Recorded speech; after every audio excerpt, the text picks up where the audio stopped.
Chapter 3679. As a mission taker, there was a mission quota. If they completed it, they could do whatever they wanted. If they didn't, they had to do the mission. Anyway, everyone in the organization had a mission. The stronger they were, the more things they had to do. Ning Shu not only had to do missions, but also deal with star stones. Now, there was one more task, which was to search for materials in various planes that were about to be broken. If she had a world of living beings, she would have stored the living beings in the world of living beings into her own world of living beings. Ning Shu was very gentle with the world tree. If it could evolve, it would evolve. If it couldn't, it would be raised. The world tree had eaten a lot of good things. The world tree of the Chongsam man was still a small seedling. Her world had grown into a towering tree. However, when did the little mouse become so familiar with Danqing? It even helped Danqing urge her to do missions. On the other hand, Danqing really didn't urge Ning Shu to do missions. She was unknown and didn't have much of a presence. She probably knew that what she said didn't have much weight to Ning Shu. Danqing, as long as you're happy. Danqing looked at the backlog of missions and was about to cry. Ning Shu, I have a dream. I'm not in the mood to do missions before I complete it. Ning Shu explored the void while waiting for the Taishu and the others to come back. She had something to ask the Taishu and Sang Liang. The little mouse was exhausted. After thinking about it, it planned to split its subordinates to work for it. It turned into a mercury-like state and split into a soybean-sized water droplet. This water droplet slowly rotated and became bigger and bigger. Finally, it turned into a naked humanoid creature. It had no gender characteristics. Its bottom was flat, but its chest was also flat. As soon as it transformed, this person cupped his hands to the little mouse and shouted, "King!" The little mouse yawned. "You work with her. I'll rest." Originally, the little mouse would split a little energy from little mouse to give birth to subordinates. To some extent, the little mouse could be regarded as the creator. And this newly born creature could also split its own energy to give birth to the next generation of creatures. However, after the energy had been diluted, the living beings born below were only average in strength and did not have much intelligence. It was just like the creatures that pressed down on the border before. They were all strange, ugly, and stupid things that ate everything. They could only listen to orders and do whatever they were told to do, not having any thoughts of their own. Fation looked at Little Mouse in shock. She really gave birth. Little Mouse simply closed its eyes, not wanting to listen at all. It was afraid that it would explode. Ning Shu's Little Mouse asked, "Do you want an endless amount of energy?" The little mouse opened its eyes. "Yes. Do you want to be powerful enough to pierce through the heavens and the earth?" The little mouse's nerves trembled.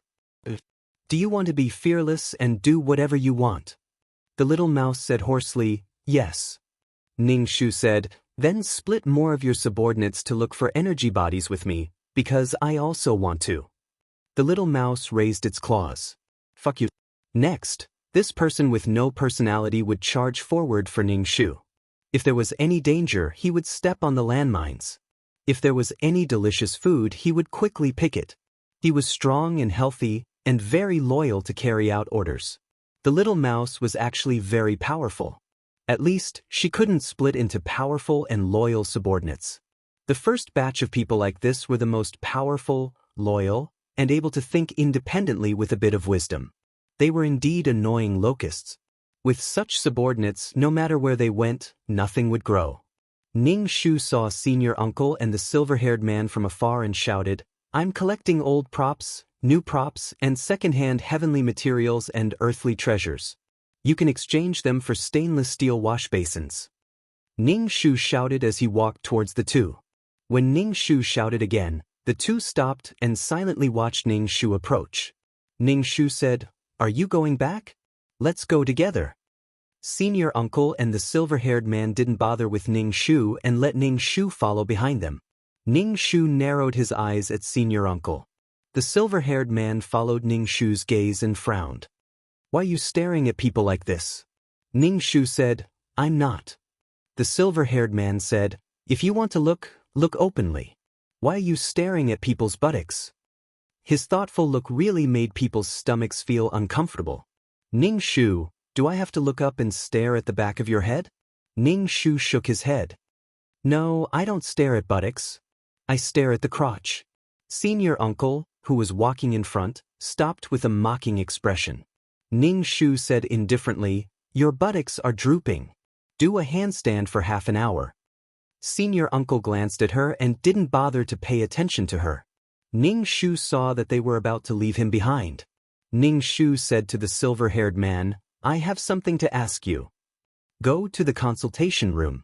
Ning Shu said, no, it's about senior uncle. The silver-haired man said, no comment. While they were talking, the grand elder was nowhere to be seen. Ning Shu said, next time he lies in front of me without a sound, I will let my weapon absorb his energy. As for whether senior uncle's problem is a secret of the organization, I don't know. I don't care why he fell down, but as long as he falls in front of me, I will dismember his body. He was a dead man. Who knew he would come back to life? It would be a waste not to absorb his energy. Ning Shu said, you told me the reason. Next time he falls down, I can go further away. He could hold it in. The silver-haired man said. Can't you tell if someone is dead or not? Ning Shu said, according to my method, he's cold, so he's dead. Sorry you're dead. The silver-haired man said calmly, then you're quite willful. Ning Shu didn't say anything and just looked at the silver-haired man. The silver-haired man thought for a moment and said, it's a long story. Ning Shu said, make it short. The silver-haired man glanced at her. One law, the sea, and the other is Jingqing. It was very concise. Please use 2 words to expand the sentence.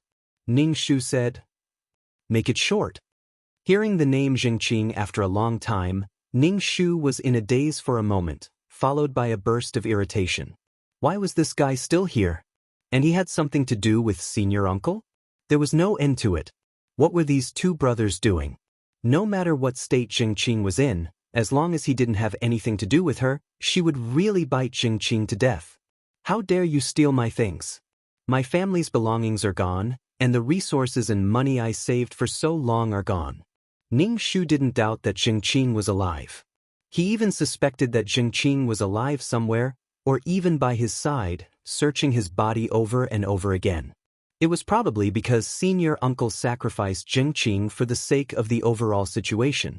Then, he wanted to take care of Jingqing, which was why such a twisted thing happened. So, Jingqing and senior uncle were one? To view the new chapter of Zue, please go to mobile address. To view the new chapter of Zue, please go to mobile address. Chapter 3680.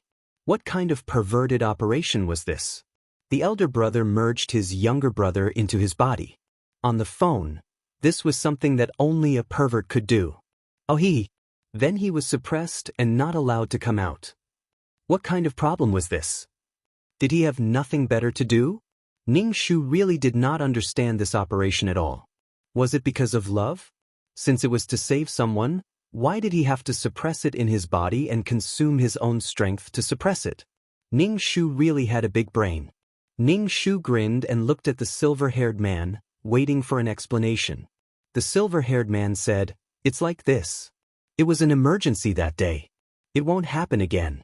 Don't worry, it won't happen in front of you. Ning Shu said, I don't want to hear this. What's the specific situation? The silver-haired man said directly, you don't need to know the specific situation. Anyway, he won't die. Ning Shu said, there's a problem with the Sea of Law. Won't he? Dog leading? The silver-haired man was a little surprised. Who told you he's going to die? If the mother dies, the child will die with her. Ning Shu said, oh, but he caught the main point.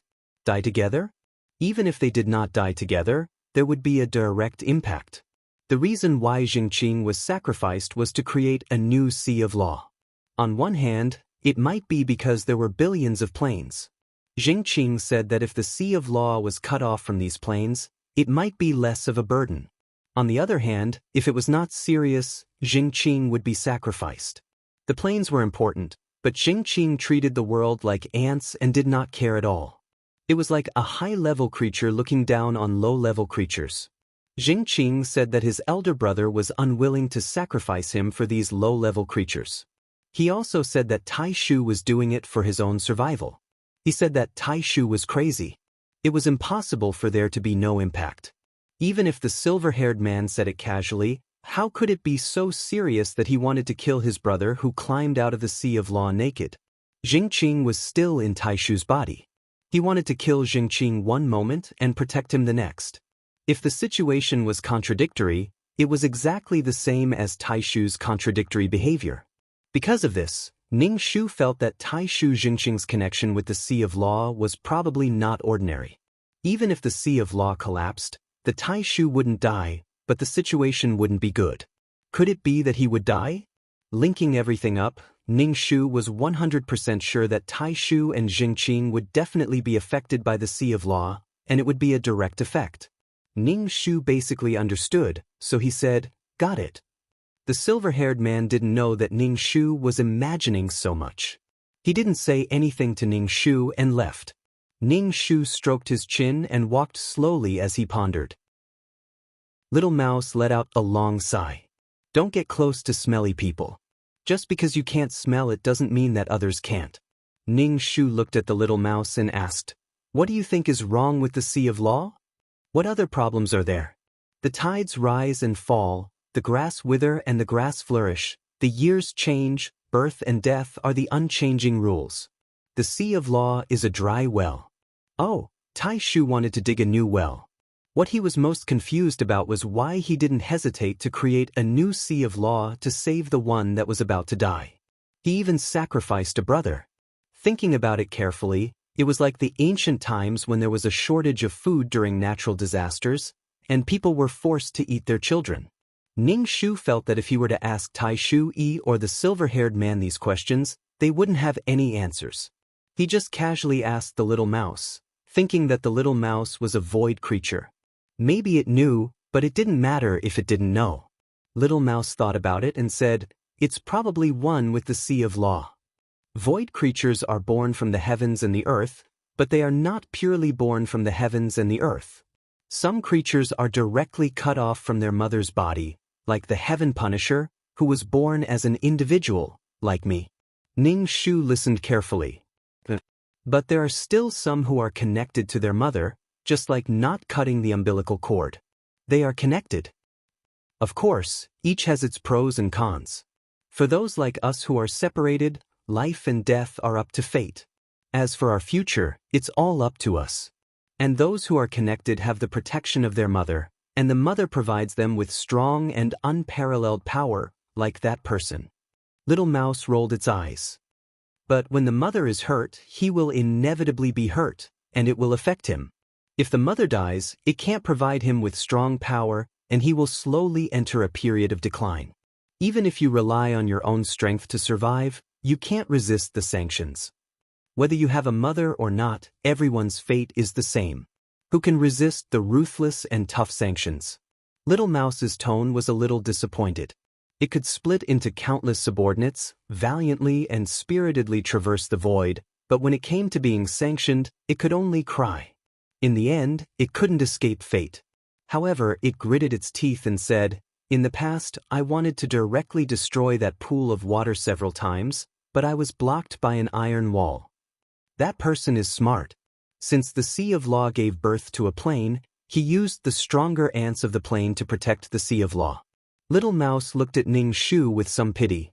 "You are just cannon fodder." Ning Shu rolled his eyes. "What kind of look is that? Do you believe that I won't dig out your dog eyes? If I let you destroy the Sea of Law, there's still me. Without the Sea of Law, how could a plane be born? Without a plane, how could she appear?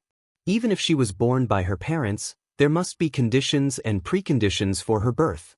It could only be said that it was a mutually beneficial matter. The Taishu needed to protect the Sea of Law, and they were protected in the plane. On the other hand, it was normal for them to be pushed out. As for whether they died or not, it depended on their strength. Nothing could be worse than a country. They understood the reason, but they still complained and cried. The sadness in their hearts couldn't be relieved by reason. Ning Shu never cursed the Sea of Law to dry up, even if he had a grudge with the Taishu. Ning Shu asked, if it leaves the mother's body, will it harm the mother's body? You're really stupid. How can it harm the mother's body? On the contrary, it will reduce the burden. A blood-sucking bug is constantly sucking your blood. Now that the blood-sucking bug is gone, do you think it's a good thing or a bad thing? The Taishu is probably unwilling to die like this, so he's struggling on the verge of death. Punishment is fate, and no one can escape it. Actually, I can help to punish him. The sooner he's destroyed, the sooner he can be reincarnated. He can still return to the countryside, Little Mouse said.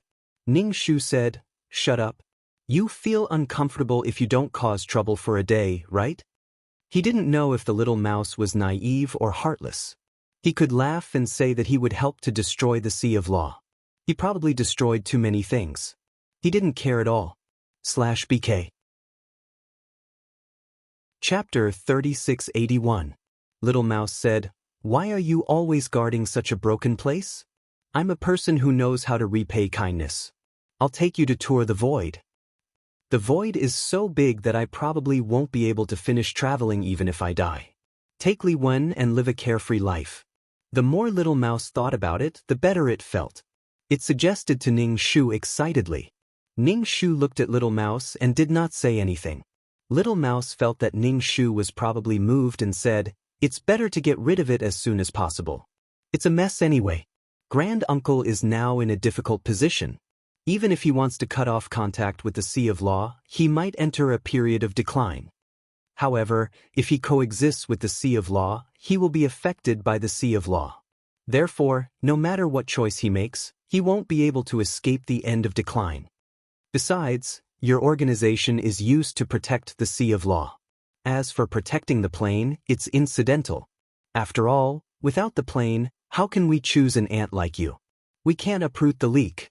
As long as we don't uproot the root, we can keep cutting. Do you think that if the Sea of Law collapses, this organization will also fall apart? Do you think that others will still care about you? All of you will be abandoned. Do you still want to raise useless people? Little Mouse raised its paw and said vehemently, let's go to the void. Ning Shu was too lazy to care about Little Mouse. He put away the map that he had made. Every time he moved forward a little, he would be able to make a complete map one day. The void was too big, and probably no creature would think of making a map, especially since the void creatures seem to be very lazy. It was so comfortable to lie down and sleep. Little Mouse saw that the other party was indifferent after it said so much. It could not help but say to Fation, do you think it's better to stay in this broken organization or go to the void to be free? The things we find are only the size of a fingernail. What's the point of others taking the bigger part? Fation just said, I'll follow Ning Shu. Wherever Ning Shu is, I'll be there. They were originally one and the same, so how could they be separated? The little mouse rolled its eyes and was in a bad mood. It was probably because it hadn't received much energy previously and was unhappy. Now it wanted to fly alone and even invited Ning Shu. With Ning Shu, Fation, and Li Wen by his side, his days were going to be great. After separating from the silver-haired man, Ning Shu seemed to be quieter and did not speak much. Fation held Ning Shu's hand and said, don't be upset. Ning Shu shook his head. I'm not unhappy. It's just that when I heard a name, I felt a little emotional. Who is it? Fation asked. Ning Shu paused for a moment and said, a person with a grudge.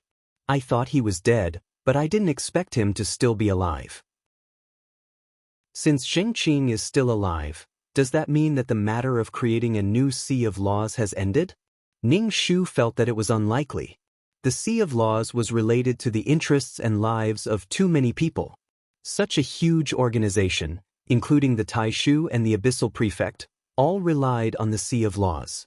If there was no plane, whether it was the life plane or the world of reincarnation, in the end, the Abyssal Prefect relied on devouring the souls of living beings. If the Sea of Laws collapsed, these things would no longer exist. The Abyssal Prefect would probably have to find another place to live. The Abyssal Prefect and the little demon were born with a mission. When this mission came to an end, their fate would probably be similar to the mission enforcers of these organizations. Therefore, when he heard that Jingqing was still alive, Ning Shu was more surprised than the so-called past grudges. Perhaps most of it was invested in the creation of the Sea of Laws, but it also left Jingqing a chance to live? Suppressed in the body? Thinking about it, he felt that this was probably the case. Did the Taishu want to have it both ways? But sometimes he wanted to have it both ways, but in the end he couldn't have it both ways. Ning Shu was not bewitched by the little mouse. She wanted to wander the void, but not follow the little mouse's group. Li Wen was a lesson learned from the mistakes of others.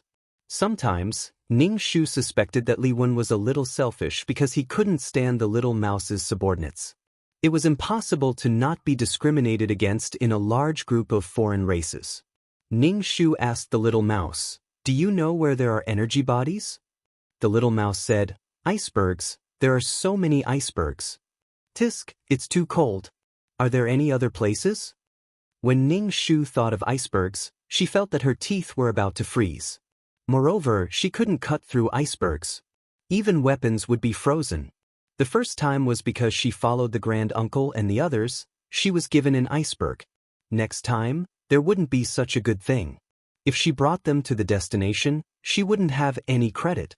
Even if she followed them this time, she wouldn't be able to get any energy bodies. This time, the silver-haired man gave her an iceberg, which meant that it was a reward. There was no chance in the future. Even if they were quietly cutting through icebergs now, it had nothing to do with her. Did the little mouse think that they could still be divided? She thought too much. The little mouse shook its head. If it weren't for the big icebergs, how could those energy bodies have survived until now? Also, energy bodies are born randomly. Maybe there are energy bodies in front of us now, but maybe there are energy bodies hundreds of thousands of miles away from us. "Let's go to the icebergs," the little mouse said. "Ning Shu. Then you have a way to deal with the icebergs." Even with Fodder, Ning Shu didn't think that she could cut through the icebergs or pull them up. One had to know that even the abyssal prefect's trident was frozen and couldn't use its strength. Fodder was a whip and couldn't do anything to the icebergs. The little mouse said, "There's no other way. Don't we have the grand uncle and the others?" Ning Shu looked at him with pity. "Do you think they'll give you the things they got?" The little mouse was stunned. "Are they that evil? Are they going to dump us?" "They can't do that. The energy bodies of the icebergs have nothing to do with us in the future," the little mouse said, trembling. "They have something to do with us. If you can make them, they'll be ours. But if they make them, they have nothing to do with us. Can you do it?" The little mouse's ears drooped. "If there was a way, I would have eaten all those energy bodies." "Ning Shu, you can even eat planes. Why can't you eat these things?" The little mouse, "Planes are nothing. They have nothing to do with the icebergs." The little mouse thought. "Other places?" Ning Shu waited. Maybe little mouse really had other places. The little mouse sighed. "We can only rely on luck. Energy bodies weren't easy to find. It was more important to find something that could increase her growth limit. This was what she needed the most at the moment. When she went back, she would spend some money to ask. She didn't expect to get such things from the organization. Just getting some information would give her a direction. /BK. Chapter 3682. Ning Shu did not return to the system space. Instead, he went straight to the consultation room. No matter how much it would cost, he had to get some information from the silver-haired man. On the phone, Ning Shu looked at the naked sexless man and said to Little Mouse, "Can you put some clothes on him or put him away?" A naked person followed them step by step. She was the most outstanding and eye-catching person. Little Mouse said, "Oh," and opened its mouth to swallow its subordinate. Ning Shu and Fodder were speechless. Fodder said in a trembling voice, "You ate your child?" Little Mouse said, "I can't do it. I just let him stay in my body." Fodder looked at the mouse's stomach in confusion. "You're pregnant again." Little Mouse did not want to explain anymore. "No, I have a big space in my body. I can put many subordinates." Ning Shu said, Oh, then why didn't you put your subordinates in your body and make them all die? If he put his subordinates in his stomach, he would not have become a loner. Little Mouse was stunned and said, "The situation was so urgent. I didn't think of that." Ning Shu was speechless. Ning Shu felt that if he had such a thing, he would definitely not forget it. If Ning Shu did not say that, Little Mouse probably would not have realized this and became very disappointed. Although those subordinates did not have much intelligence, it did not mean that Little Mouse did not feel sorry for them. A loner would always be unhappy. With subordinates, he would be high-spirited. With one order, he would set off valiantly. Fation touched Little Mouse's stomach and said, "Don't be sad. Don't affect the baby. We'll have another one in the future." The silver-haired man came out of the room and saw Ning Shu with his family. He sat down and asked, "What do you want to ask this time?" Ning Shu briefly explained his troubles and then asked if there was anything that could change his physique. The silver-haired man listened quietly. After a moment of silence, he asked, "Why do you want to change your physique?" "You're a quest taker. You need a soul to complete missions." Ning Shu replied, "I'm really weak. I have no chance of winning against the void creatures. Moreover, I'm going to the void to look for energy bodies. If I encounter any danger, I won't be able to deal with it.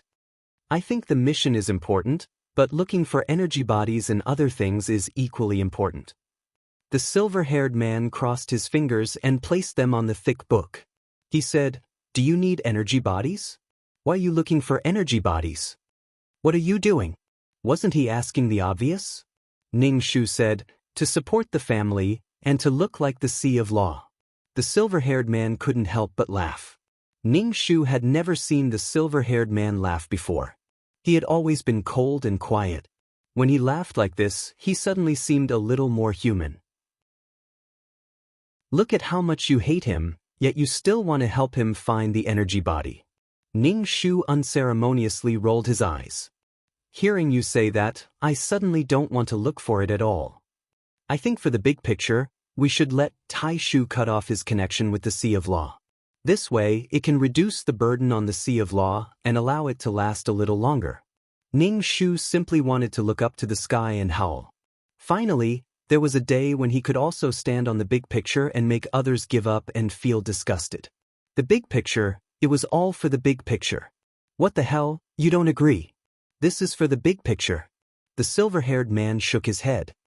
"Things are far from that simple." Ning Shu just shrugged his shoulders and declined to comment. It was natural to let the official sacrifice. When it was Tai Shu's turn, he didn't let him die but cut off the connection. It wasn't that he sympathized with the official, but the same thing happened to different people, so the results were completely different. Only by being strong could one control their own destiny. Alright, maybe things were really complicated. Ning Shu asked, "Let's not talk about these things. I want to ask if there's anything that can change my weak physique." The silver-haired man nodded. Ning Shu's heart skipped a beat, and he quickly asked, "What is it?" The silver-haired man, "There's a place called the 9 Underworlds. The 9 Underworlds has a tree called the Emperor Granary. Its leaves are like jade and can't be broken by weapons." Ning Shu, "No weapons can cut it, and you want me to eat it?" This tree called the Emperor Granary was probably her hope. The silver-haired man directly said, "No, it's to integrate into the Emperor Granary." Ning Shu? "How do I integrate into it?" The silver-haired man, "You can't integrate into it. This tree has no attributes, but it's abnormally strong." Ning Shu rubbed his chin and pondered. "Then why integrate into it? Did she want to become a tree?" The silver-haired man, "You're cement. Actually, after adding water and sand, you'll become concrete." Ning Shu, "Is this a metaphor?" Ning Shu suddenly became excited. "As long as I integrate into the Emperor Granary, it's fine, right?" The silver-haired man shook his head. "First, you can't go to the 9 Underworlds. Second, you can't get the Emperor Granary. Third, you can't integrate into the Emperor Granary." The silver-haired man thought for a moment and said, "This difficulty is equivalent to letting a person fly."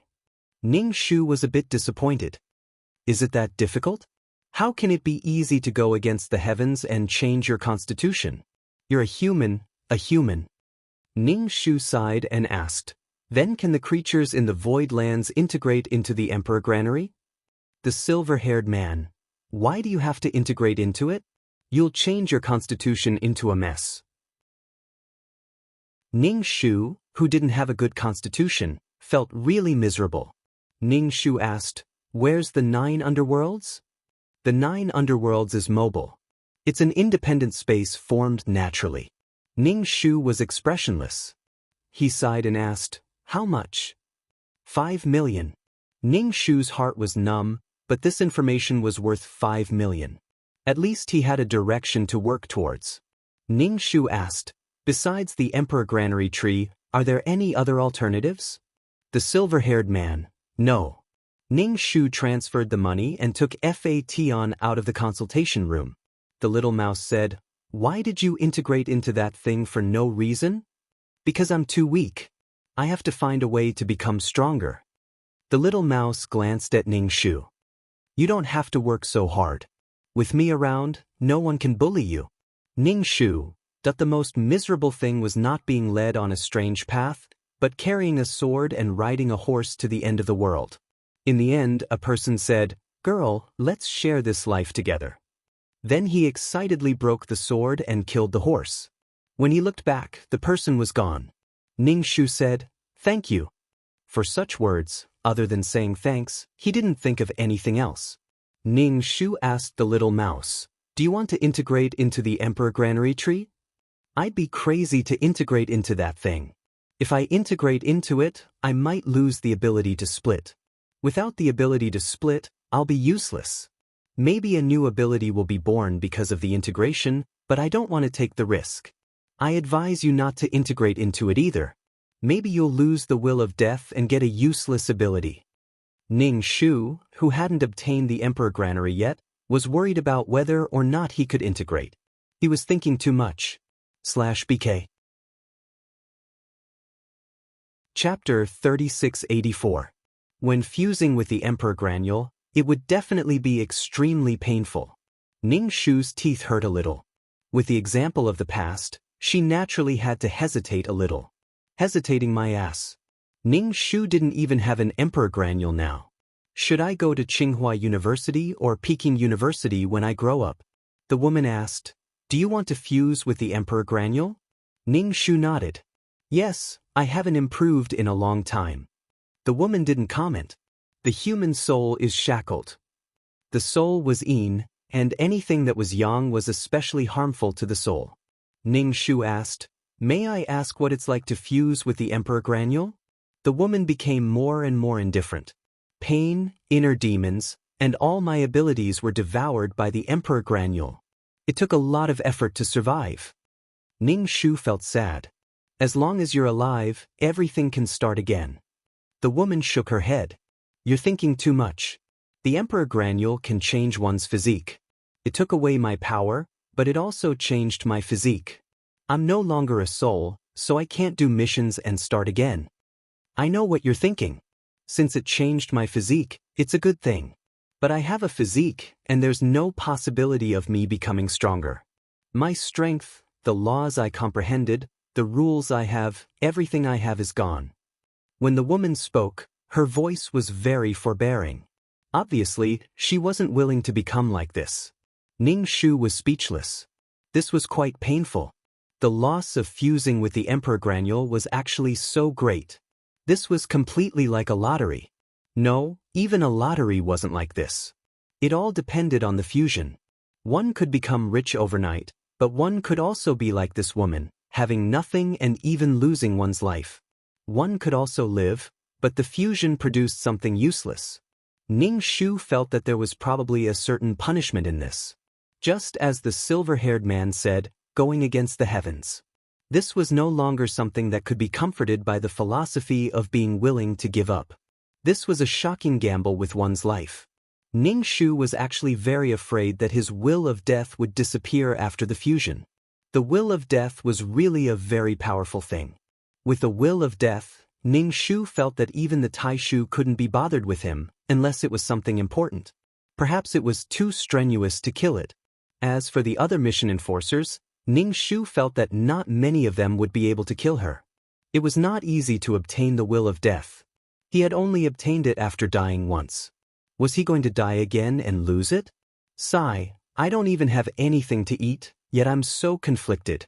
I ate too much. When the woman saw that Ning Shu's face was scrunched up like a bun, she sneered, "Why are you afraid?" Ning Shu nodded honestly. Scared. Di Jun had never seen anything like this before.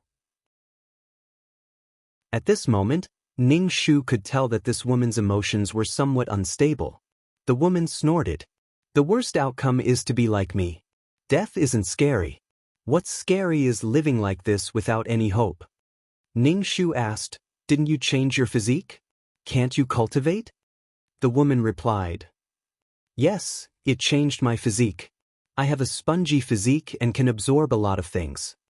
Ning Shu, that's a good thing. The woman, but once you use your strength, use it and twist it, there's an endless amount left. It can't be stored. To put it simply, when you were about to fight, you had to use the strength in your body. In the end, you would lose all your strength. A spongy physique. Even if she blocked a hole, would there be another hole to block? Ning Shu. This Di Jun really didn't like her. What kind of luck was this? Ning Shu thought that his luck had always been bad. If he were to fight her, he might not even be able to survive. Ning Shu's imagination ran wild. He said to the woman, "Then fuse again. Maybe you can change your physique again." The woman, she was already unhappy. Now that she heard Ning Shu say this, she didn't know whether to laugh or cry. She couldn't help but say, "I don't have any strength left to fight against Di Jun." It sounded simple, but it seemed like a solution. But if she did it again, she would definitely die.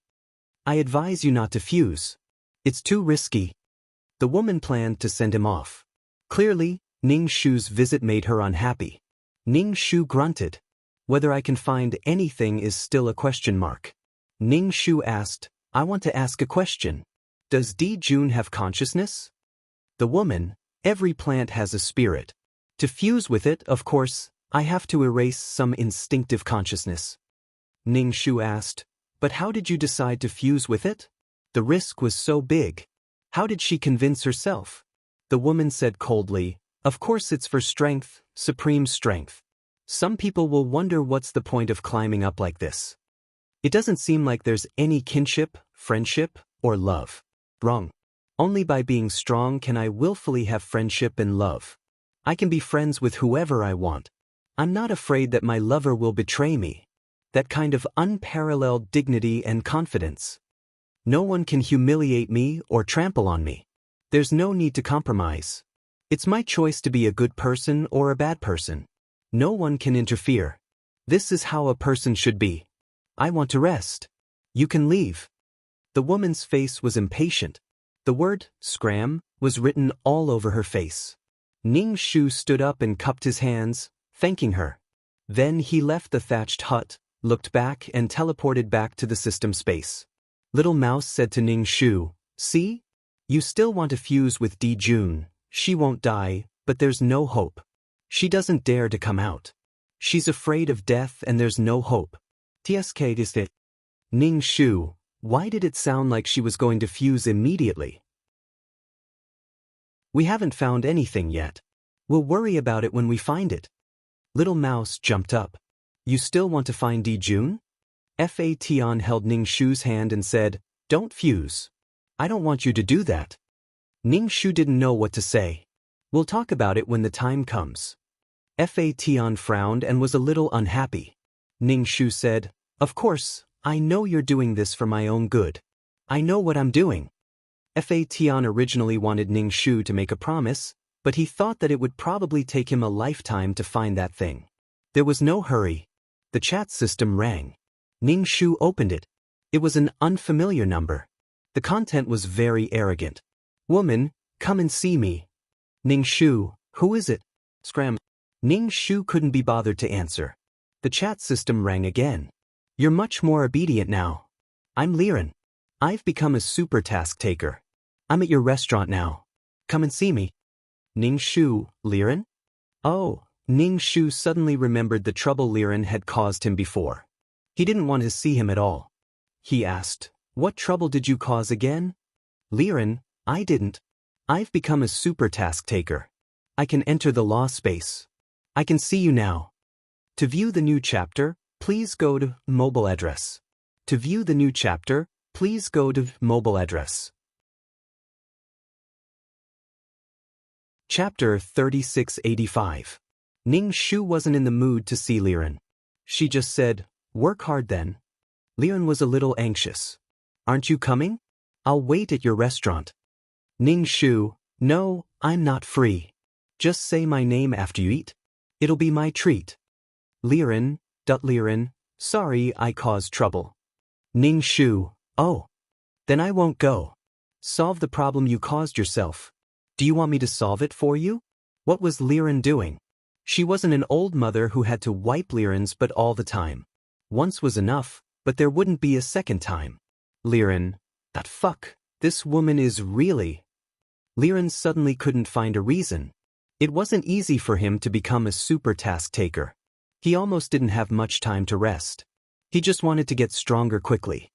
He thought that she would look for him excitedly and say, "Thank you for your hard work." But she was so cold. It was like a basin of ice water had been poured directly on Liren's head. She didn't care about him at all.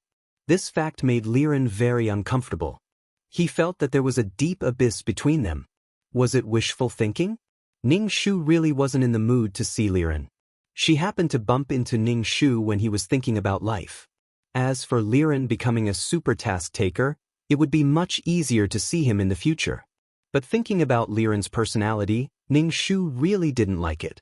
Liren didn't dare to call Ning Shu over. Instead, he said, "I'll treat you to a meal. Come over, I have a gift for you." Ning Shu, keep the gift for yourself.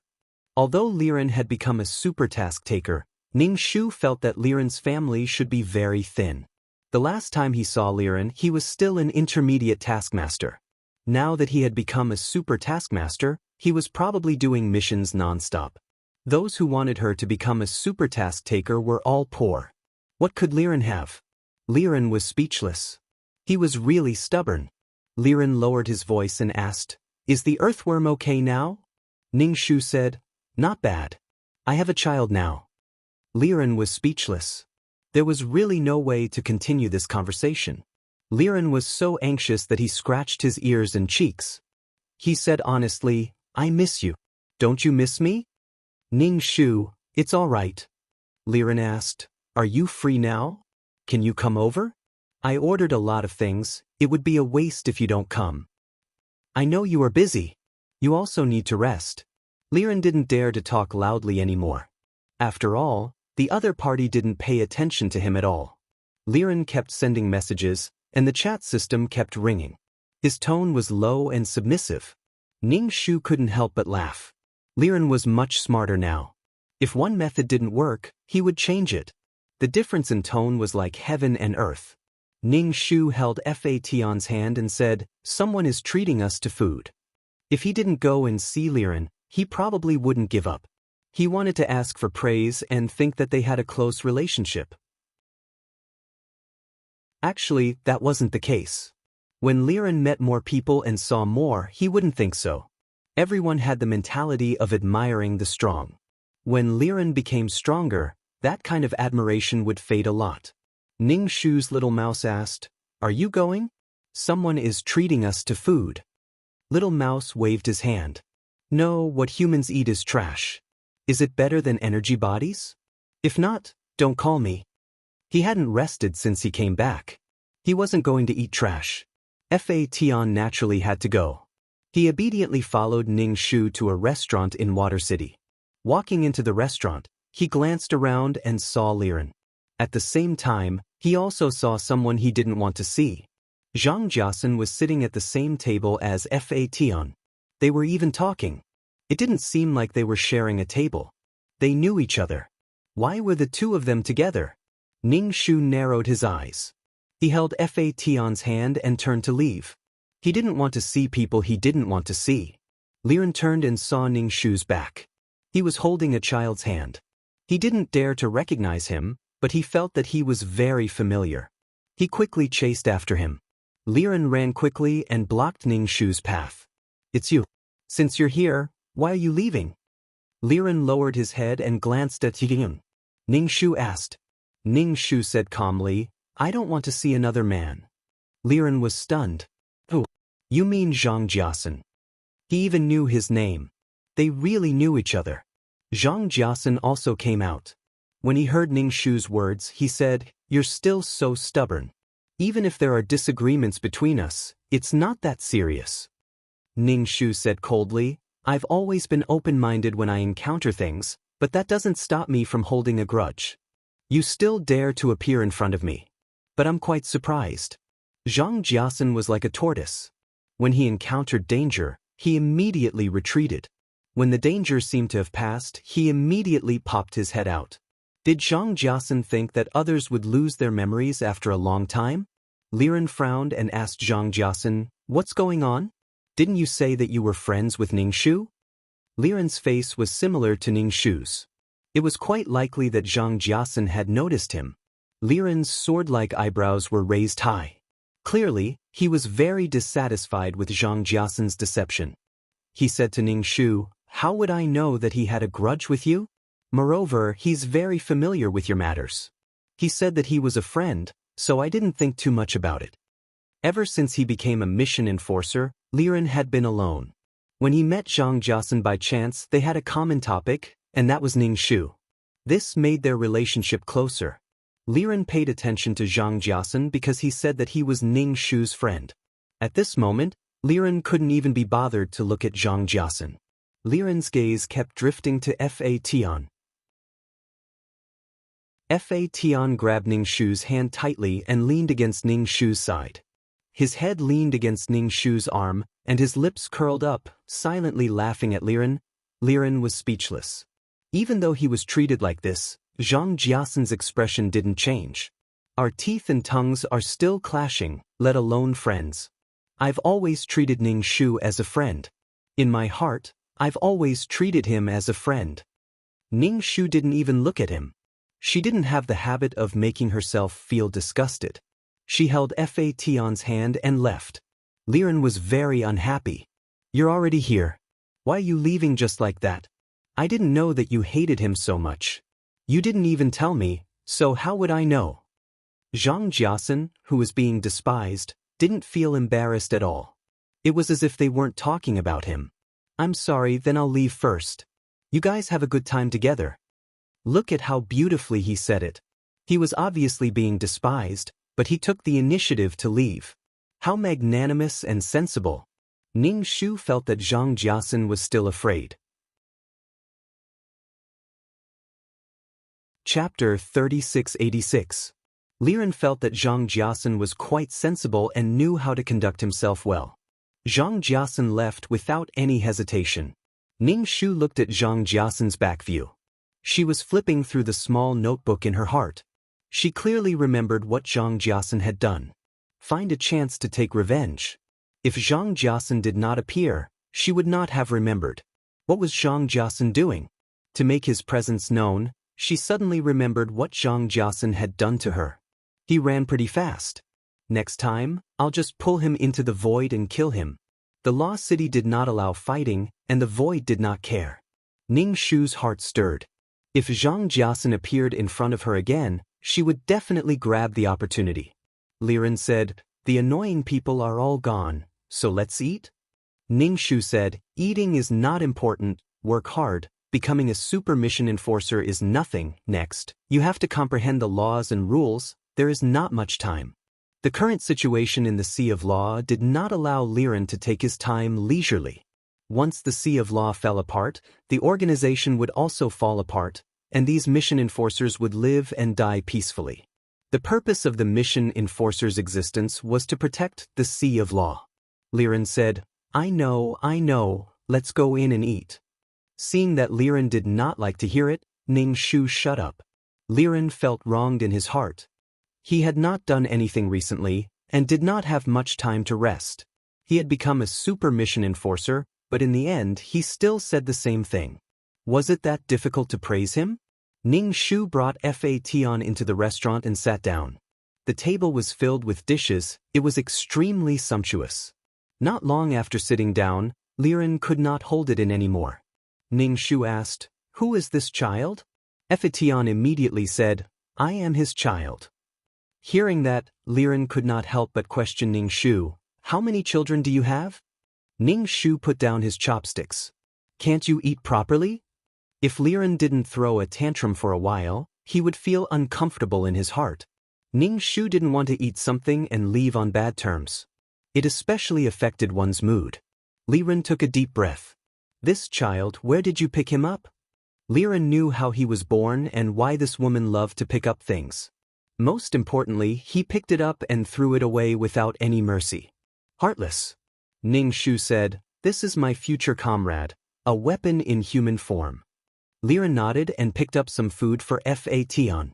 "Eat more." Since it was a weapon, they might have to be together for the rest of their lives. It was really unpleasant, but there was nothing they could do about it. Tian picked up the meat and threw it back to Liren's plate, saying, "I don't like this." Liren swallowed his anger and picked up a piece of pastry. "This is delicious. Didn't all children like sweet things?" "I don't like it." Tian shook his head. Liren gritted his teeth and said, "What do you like?" "I like to pick up my own food," Tian said. Liren had already given up on trying to curry favor. This little brat was really too annoying. "Then you pick it up yourself." Liren asked, "What's your name?" "My name is Liren. It was given by Ning Shu." Tian pouted. "Such an ugly name. It definitely wasn't given by Ning Shu." Liren had a myocardial infarction. To be precise, this name was not given by Ning Shu. "You still haven't told me your name." Tian, "My name is Tian. It was given by Ning Shu." "It's true." Ning Shu said to Liren, "Do you want to see the earthworm? I can take you there. If you want to go, just say the word." Liren didn't care much about the earthworm, just like how Ning Shu treated Liren. Ning Shu felt that he didn't have any feelings for Liren. After all, there wasn't much. After all, the earthworm had been guarding Liren until he transformed. This feeling was not fake. Was the earthworm too ugly? Liren thought for a moment and said, "Okay." Ning Shu nodded. "Okay, I'll take you there after eating." Tian didn't understand what the two were talking about. It was probably because he didn't participate in the things that the two had experienced before. Tian ate silently. The three of them finished the food on the table. When it was time to pay the bill, Ning Shu said, "I'll pay the bill with merits. You've just become a super task taker. You need to accumulate your wealth slowly." Liren heard the price and immediately lost his temper. He let Ning Shu pay the bill.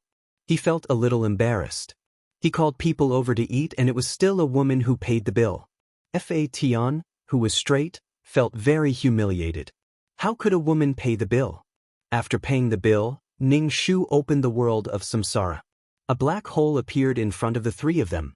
Ning Shu held Tian's hand and entered the black hole. Liren followed behind unhappily. Even if they wanted to hold hands, it should be fair for everyone to hold hands. Taking advantage of their small size, they came to the world of samsara. It was a gray area with wandering souls. Liren felt a little emotional. He was born in this world but was eventually abandoned. "Is the earthworm still in this world?" Liren asked. Ning Shu said, "No. Living things can't survive in this world." Liren, "It's dead?" Ning Shu, "No, it's still alive." Ning Shu brought Liren into the Nine Palace Mountain. On the second level of the Nine Palace Mountain, they came to the place where the earthworm lived in seclusion. In the courtyard, Han Chen rolled up his sleeves and was digging a hole with a hoe. Yao Nyang was throwing seeds into the shallow trench. After throwing the seeds, she used her feet to fill the hole with the soft soil beside the trench. She was very skilled. She probably did a lot of farm work. Ning Shu coughed. Yao Nyang and Han Chen looked over. When Yao Nyang saw Ning Shu, she immediately walked over and opened the courtyard door. She asked, "Auntie, why are you here?" Yao Nyang looked at Liren and frowned. What was this person's relationship with her auntie? Could it be that her husband had a child? The last time she came, she was all alone. She had progressed so quickly, and her child was already so big. Yao Nyang was no longer a blank slate. She knew what she needed to know. Han Chen walked over and cupped his fists. "Senior," Ning Shu asked, "where's the earthworm?" Han Chen said, "He went into the mountains." No wonder. If the earthworm knew that Liren was here, it would have sensed him. Ning Shu walked into the house and asked Yao Nyang and Han Chen about the results of their cultivation.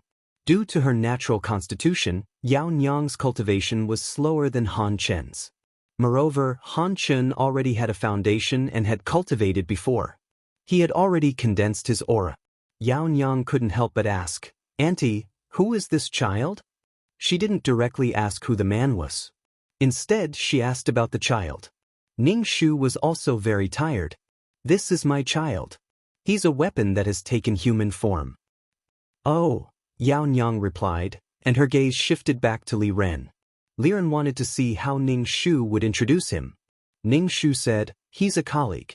You two were raised by the same father." The smile on Liren's face froze. Then, it gradually disappeared.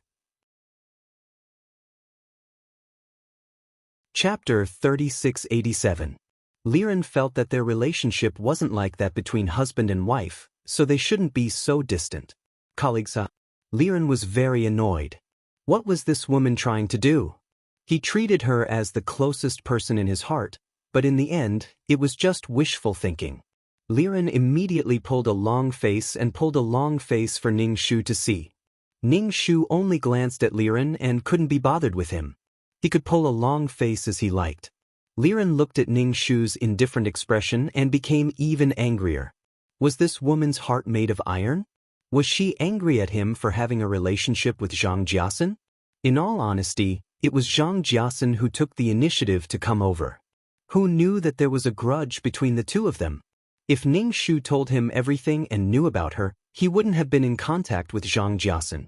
Zhang Jiasen was already on his blacklist. Haha, Ning Shu? Ning Shu really didn't know what was going on with Liren's resentful gaze. What did she owe Liren? She didn't owe him money either. Was he unhappy that she brought him to see earthworms? Yao Nyang didn't quite understand. What did he mean by being raised by a father mean? Could this person be raised by earthworms as well?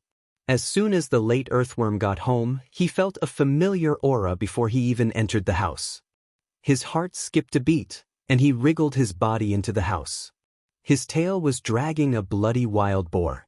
The wild boar had very long fangs, and its eyes were wide open. The earthworm's tone was excited and high-spirited. "Liren, you're back." Liren frowned as he looked at the earthworm. He glanced at the wild boar behind him and nodded. "I'm back to see you." The earthworm immediately wriggled his body. In human terms, he was probably at a loss. When he thought of the blood on his body, he rushed out and jumped into the water tank to wash himself clean before returning. Earthworm returned to the house and asked Liren, "When are you leaving?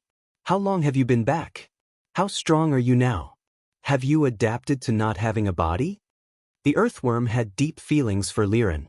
Additionally, Liren was originally born from golden thread grass and was nearly possessed by a cultivator.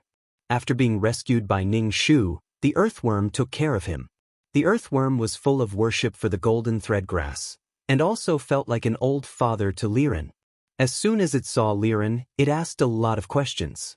Compared to the earthworm's agitation, Liren was much calmer and answered the earthworm's questions indifferently. But the earthworm was quite happy.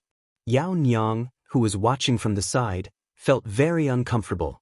Her uncle was being treated so coldly. It was as if her old father was being treated so coldly. She said to the earthworm, "Uncle, go prepare some delicious food." The earthworm immediately said, "Okay, Liren, what do you want to eat?" "Lady Yao, my dear old father." Liren said, "Don't bother. I've eaten before. Can you speak?" The earthworm nodded. "Yes, I had to take care of Yao Nyang before. I can't let Yao Nyang be a mute." Ning Shu suddenly looked up to the earthworm, which was really cute. Although she wasn't human and complained about two-legged monsters, she still took good care of Yao Nyang. Back then, he had also stayed close to Li Ren to protect him. Such motherly nature and patience were rare among humans. In return, Ning Shu felt that it was necessary to improve the earthworm's strength. It wasn't good for him to always crawl on the ground like an earthworm. He didn't know if the earthworm could stand up. Liren didn't comment on the earthworm's words. His cold attitude was the same as Ning Shu's attitude towards Liren. The more Yao Nyang stayed in the house, the angrier she became. She simply turned around and left. Seeing this, Han Chen felt that there was nothing he could do, so he followed her out. When Han Chen came out and saw Yao Nyang kicking the door, he said angrily, "The door didn't offend you. Brother Chen, you didn't see how arrogant that person was. I don't believe that he was raised by uncle," Yao Nyang said indignantly. She was probably unhappy that her beloved earthworm was trying to curry favor with another person.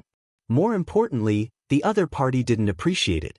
Han Chen had a strong desire to live and didn't express any opinions. He couldn't stand on Yao Nyang's side, but if he stood on the earthworm's side he would offend Yao Nyang. When a girl threw a tantrum, it was a headache. Han Chen very stiffly changed the topic. "Why don't we continue to grow vegetables?" Yao Nyang's eyebrows immediately rose. "You still have the mood to grow vegetables at a time like this? If you want to grow vegetables, go grow them yourself." Han Chen, don't guess a girl's thoughts. She can always find your fault and punish you. Han Chen went to fetch water. The water in the water tank at home was ruined by the earthworm. Ning Shu naturally noticed the situation outside. He didn't expect this meeting to be so unpleasant. Liren didn't seem to have anything to say to the earthworm. They chatted awkwardly the entire time. Whatever the earthworm asked, Liren would answer. Ning Shu said, "We've been here for so long. It's time to go back." Liren especially can't be away for too long. Liren was like an ordinary old father. He couldn't bear to part with Liren, but he was also afraid of delaying Liren's matters. Especially now that Liren was working for someone else. "Alright, you guys go first." The earthworm swung its tail and said. Ning Shu left with Fa Tian and Liren. After leaving Nine Palace Mountain, Ning Shu asked Liren, "Why do you have such an attitude towards the earthworm?" The earthworm was very attentive, which made Liren seem even colder. Liren sneered. "Then why don't you treat me better? When you're scolding me, think about yourself." Ning Shu frowned and looked at Liren indifferently. "What do you mean?" "What do I mean?" Liren was so angry that he almost laughed. "When you pity the earthworm, why don't you pity me?" "Ning Shu, why should I pity you? Are you missing an arm or a leg, or is there something wrong with your brain? Are you retarded? Care for retarded people? Care for disabled people? Liren, you're very cold to me." "Ning Shu, then aren't you just as cold to the earthworm? I allow you to treat the earthworm like this, but I don't allow others to treat you like this. To be honest, the earthworm protected you until you transformed, but I didn't protect you for even a day. At most, you received some knowledge from me. It saved Liren a lot of time. We're not that close." Ning Shu kept thinking about what she owed Liren. But after thinking about it, she didn't owe him anything. Was it just because she didn't show much affection to him and didn't meet Liren's requirements that he developed a grudge against her? Ning Shu looked at Liren's indignant expression. "Calm down. What do you want her to do? Just say it." Liren's situation was probably like, "I treat you like this, but you don't treat me the same." Because he felt that he also hoped that the other party would reciprocate his feelings. To watch the new chapter of Zue, please go to mobile address. Chapter 3688. He didn't get anything in return, so he was dissatisfied. Moreover, it was still fermenting, and it looked like he was going to develop into an enemy. Ning Shu asked, "You did that to the earthworm, was it because the earthworm was weak?" Liren thought about it and said honestly, "A little." Ning Shu said again, "If I was as weak as the earthworm, would you be so insistent on getting my response?" Liren was silent. Ning Shu understood. Liren just wanted to get the recognition of the strong. He didn't care so much about the weak. Ning Shu found the trick.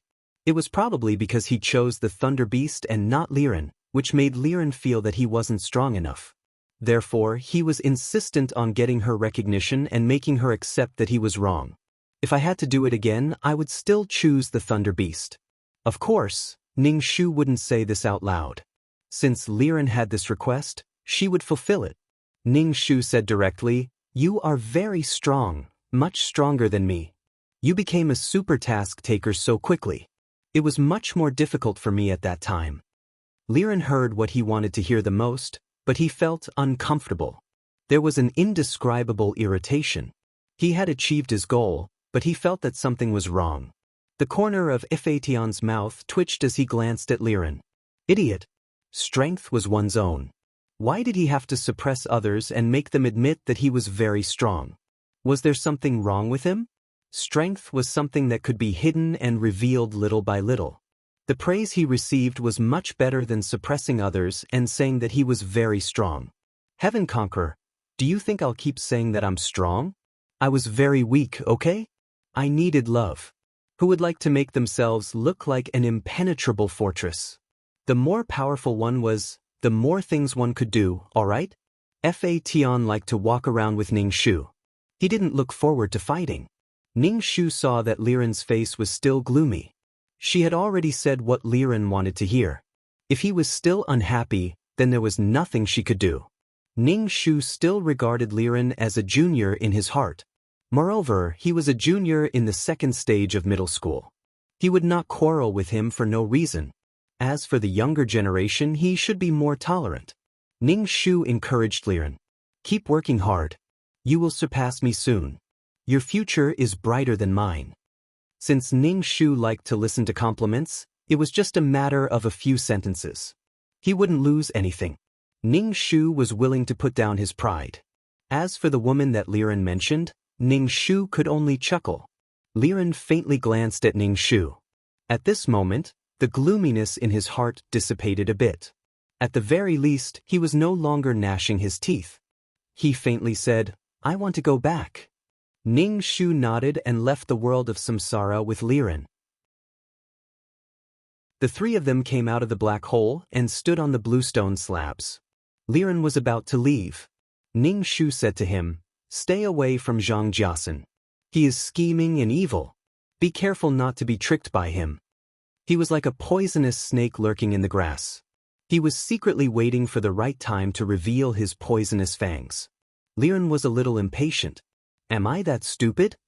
Ning Shu felt that Liren was just asking for a beating. She kindly reminded him. What was wrong with saying thank you?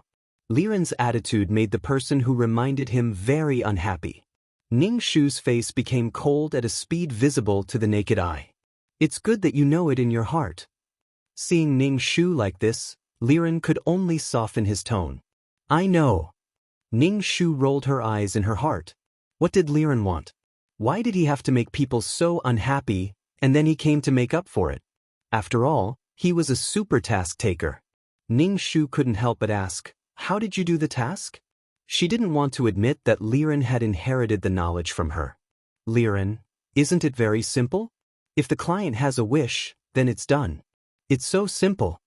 Ning Shu, so it turned out that she thought the task was too complicated? Liren left. His attitude to Ning Shu was much colder. Ning Shu didn't care. Speaking of which, she didn't have much fate with Liren. They didn't spend much time together. Liren's hot and cold attitude didn't bother Ning Shu at all. Fation looked up at Ning Shu and said, we don't have to care about others.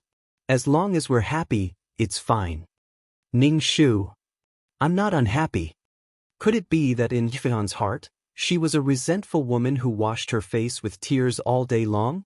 Fation smiled and said, I mean, we don't have to care about what irrelevant people say. Ning Shu shrugged. She had received the message from the Cheongsam man. He sounded quite disappointed. Ning Shu arrived at Time City and saw the Cheongsam man drinking in his restaurant. His face didn't look good. She asked, what happened? The Cheongsam man sighed and said, I can only follow you in the future? Ning Shu asked, what's the matter? Don't you have a faction? I don't know what's wrong with the faction recently.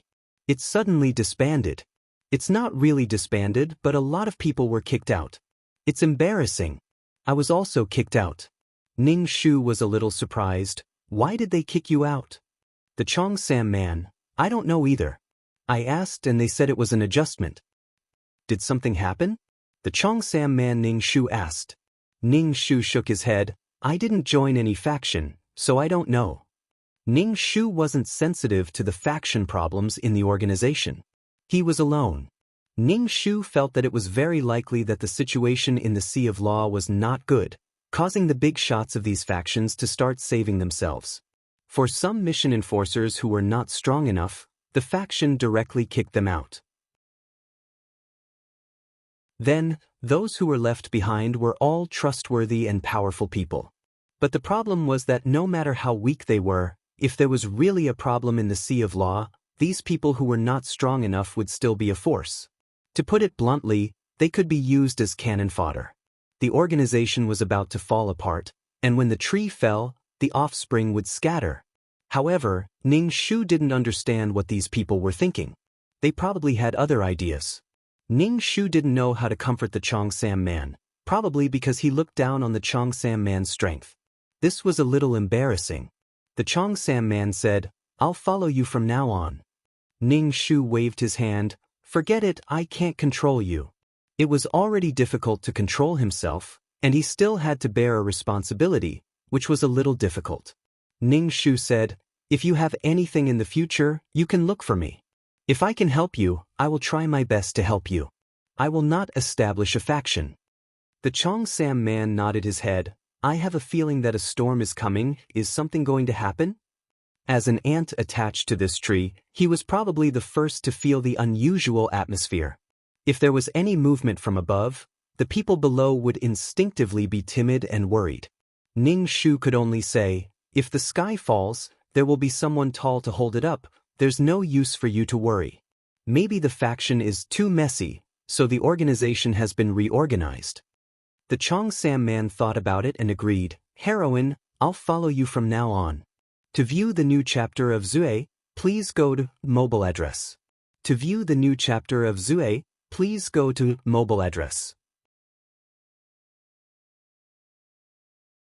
Chapter 3690.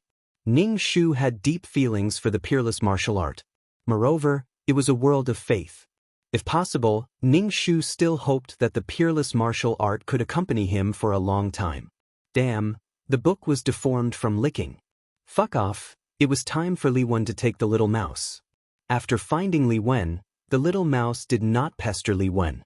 Instead, it pulled a long face and was unwilling to follow her, but insisted on following her. When Li Wen was not around, it would nag every day.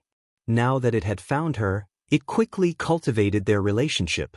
The little mouse licked its face and drooled as it approached Ning Shu. This thing emits a fragrance, it's too fragrant.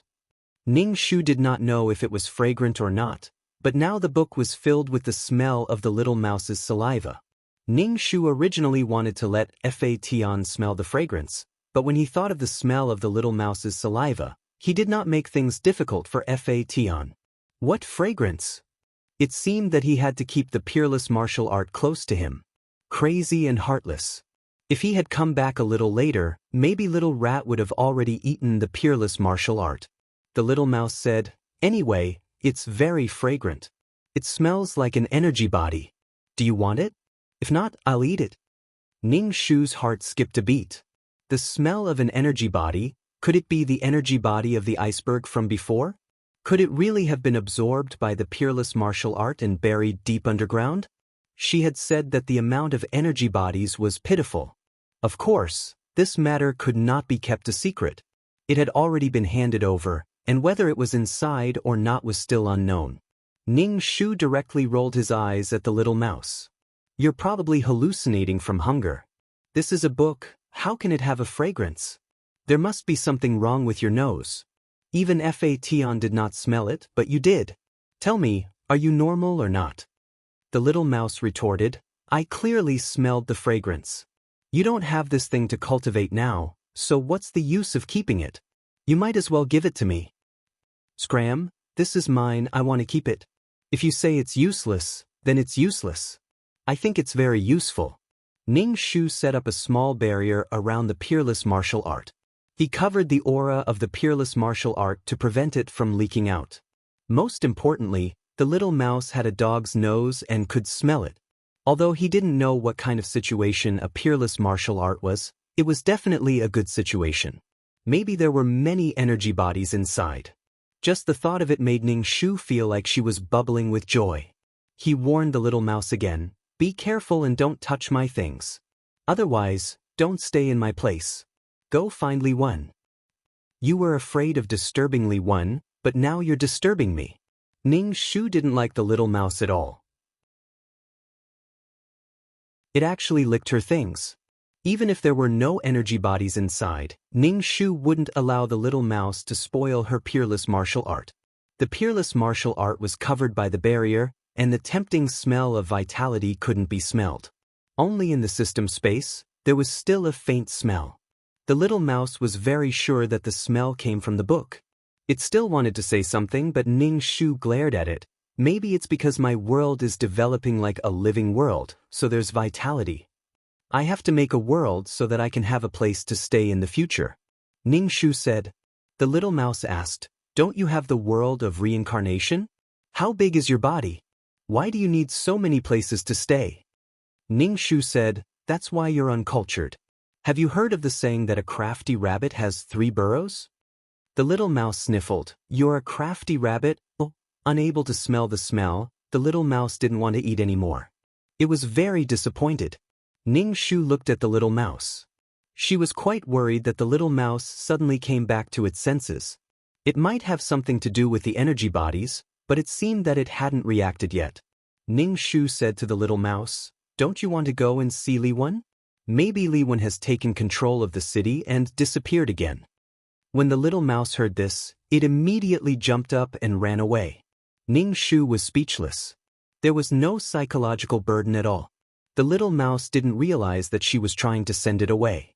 As soon as the little mouse left, Ning Shu said to Ran, "I want to go in and take a look." Vidian said, "Let's go together.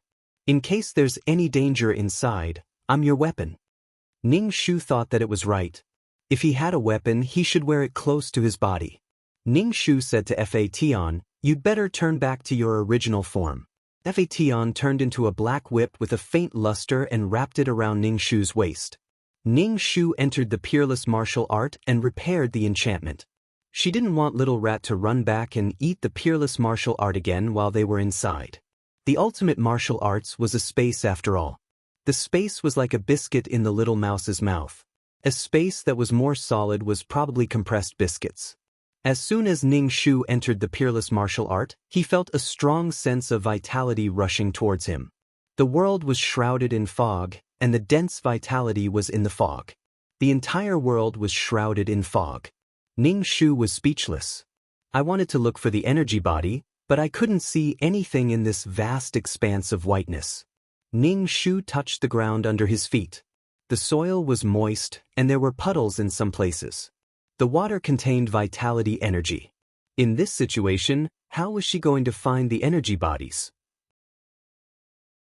Could it be that the ultimate martial arts had absorbed a lot of red, orange, yellow, green, blue, and purple energy bodies? Ning Shu even suspected that the energy bodies they had obtained were leftovers after the other party's peerless martial arts had absorbed enough. Ning Shu really wanted to strangle the neck of the peerless martial art and make it spit out everything it had eaten. Ning Shu didn't believe that such a strong vitality and energy came from the ultimate martial arts itself. Once it ate it, it probably couldn't spit it out. If the little mouse knew that the ultimate martial arts had so much energy and vitality, it would really swallow it in one bite. Since it had already eaten it, there was nothing she could do. Anyway, it went into her stomach, so it didn't matter. She just didn't know how much energy the ultimate martial arts had absorbed. Ning Shu's liver hurt just thinking about it. So much. That's not right. She couldn't use the energy bodies. She could only hand them over to the organization or give them to the little mouse. Thinking about it, if the energy bodies were absorbed by the ultimate martial arts, it would be her gain. How could she feel bad? Now that she thought about it, Ning Shu felt much better. If the ultimate martial arts absorbed it, then so be it. Maybe there would be some benefits. It was better than being eaten by the little mouse. Ning Shu was very satisfied. With so much vitality, she didn't know how the ultimate martial arts would evolve. In the future, she would have another place to hide. Even if life was born, she would have a reincarnation world. In this way, she had formed a complete reincarnation chain. Very good. There was nothing to worry about. There was only one ultimate martial arts. She didn't know how many worlds it could form. Looking forward to it. To view the new chapter of Zue, please go to mobile address. Chapter 3691. Ning Shu came out of the peerless martial arts and Fa Tian turned into his human form. Little Mouse, who had already left, came back and snorted when he saw Ning Shu.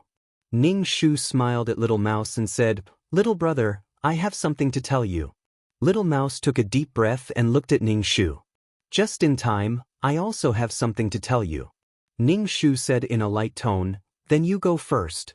Little Mouse looked at Ning Shu with his big black eyes and asked, "You're in a good mood?" Ning Shu nodded. "Not bad." Little Mouse said, "Taking other people's things for your own. You're very happy doing it." The smile on Ning Shu's face froze as he asked, You're asking me how I know," Little Mouse said sarcastically. "Didn't you send me away because of this?" Little Mouse went to find Li Wen. Li Wen asked Little Mouse why it was here. Little Mouse casually mentioned that it was greedy for Ning Shu's things and was chased out. Li Wen thought for a moment and asked if it had absorbed some energy from those things to have such a large amount of energy. Little Mouse immediately thought of the energy body. It must have absorbed the energy body. No wonder it was so full of vitality and energy. Little Mouse found it strange at that time. Why was there such a big iceberg? He took the sack of energy body. He was quite generous at that time and gave her all the green ones. He also gave the rest to the organization. He was quite generous. It turned out that he had hidden 90% of the energy body. Little Mouse jumped up and agitatedly accused Ning Shu. "If it wasn't for me, you would have been frozen to death." Little Mouse looked coldly at Ning Shu. "I won't let this matter rest.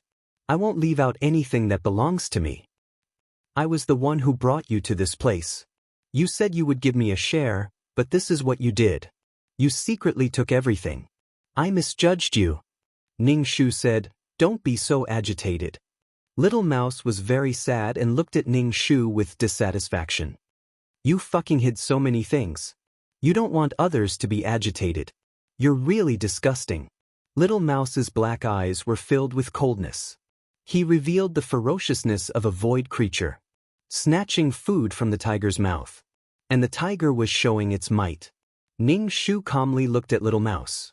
"How do you want to deal with it? I can't miss out on anything that belongs to me. Otherwise, I won't let this matter rest. With your integrity, I don't think it's possible for us to work together. As long as you gather the numbers, we can continue working together. This is the basis of cooperation." Ning Shu pursed his lips. Fa Tian pulled Ning Shu's hand. Ning Shu shook his head at him. Fa Tian said to Little Mouse, "The energy bodies have been absorbed by the world. I can't give them to you." Little Mouse didn't say a word. Its belly was bulging, and it looked very angry. Ning Shu said, "Next time when you find the energy bodies, you'll take them all?" Little Mouse was so angry at Ning Shu's shamelessness that he laughed. "Next time? Then you owe me this time. Besides, you still have to rely on me to find the energy bodies. You used the things I found and then used the things I found to send me away. Is there something wrong with your brain?" Little Mouse was very irritated. The long-term hunger made Little Mouse in a bad mood. It had missed out on so many energy bodies. Little Mouse was very angry. Yan was a little uneasy. It was the first time he saw Ning Shu and Little Mouse confronting each other like this. The atmosphere was very bad. Fa Tian was a little helpless in this situation.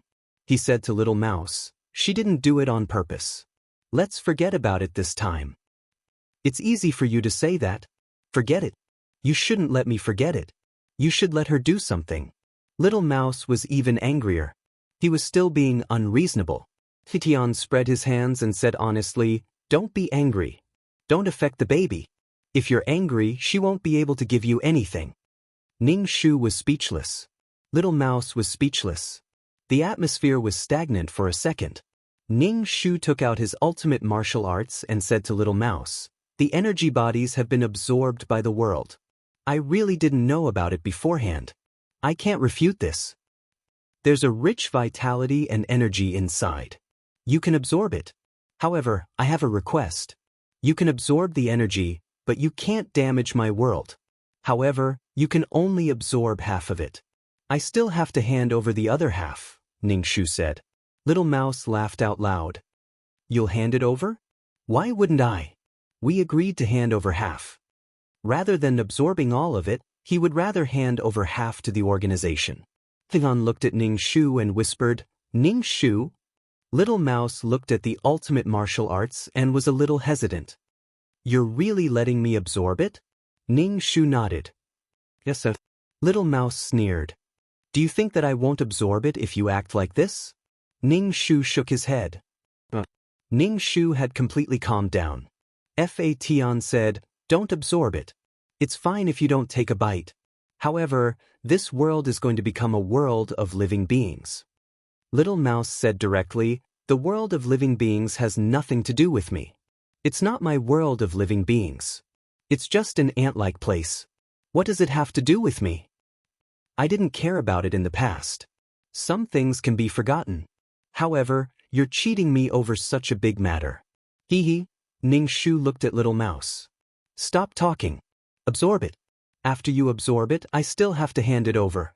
You're not allowed to absorb more energy. Only half." Inside the peerless martial art, there was a dense fog. This fog was mixed with a dense vitality and energy. If Little Mouse absorbed this fog, it could also absorb the energy. Little Rat directly dived into the peerless martial art and began to devour the energy inside it. Ning Shu placed his hand on the ultimate martial arts. He could clearly feel that the vitality of the ultimate martial arts was slowly weakening. Ning Shu was a little confused. So he was tired and cold. Half of the energy had been handed over. The rest belonged to Little Mouse. What did it have to do with him? What was he trying to achieve by doing this? He had made both sides look like strangers. Fatian looked at Ning Shu worriedly. "Ning Shu, don't be sad." "I'm not sad either." "Wah." Fatian burst into tears. He cried until he hiccuped. "Ning Shu, I feel terrible." Ning Shu patted Fatian's head. "It's okay. It's really what we agreed on. Speaking of which, this ultimate martial arts was really capricious." Ning Shu said to Little Mouse, "That's enough." Little Mouse came out of the ultimate martial arts. After eating and drinking, it wiped the corner of its mouth. Its whiskers trembled. It was full of energy and even its fur was much smoother. It had been a long time since it had eaten. This time Little Mouse was full. Its mood was much better. It said to Ning Shu, "I won't argue with you this time." Ning Shu picked up the ultimate martial arts and prepared to find the silver-haired man to hand over the other half of the energy. /BK. Chapter 3692. Little Mouse asked, "What are you going to do?" Ning Shu said, "Hand over energy." Little Mouse frowned. "Why do I have to hand it over? Just let me absorb it." Ning Shu was speechless. Ning Shu said, "Sorry, if I let you absorb too much, I'll be feeding the enemy." Fatian quickly held Ning Shu's hand and followed Ning Shu to the consultation room. The silver-haired man had not come out yet, so Fatian and Ning Shu asked curiously, "Why is Little Mouse like this? Are you angry?" Ning Shu said, "I'm not angry. It's just fighting for what it deserves. It's just that I'm questioning what I've done. I've been tired, but I ended up in this situation." Fatian said, "But I'm very angry.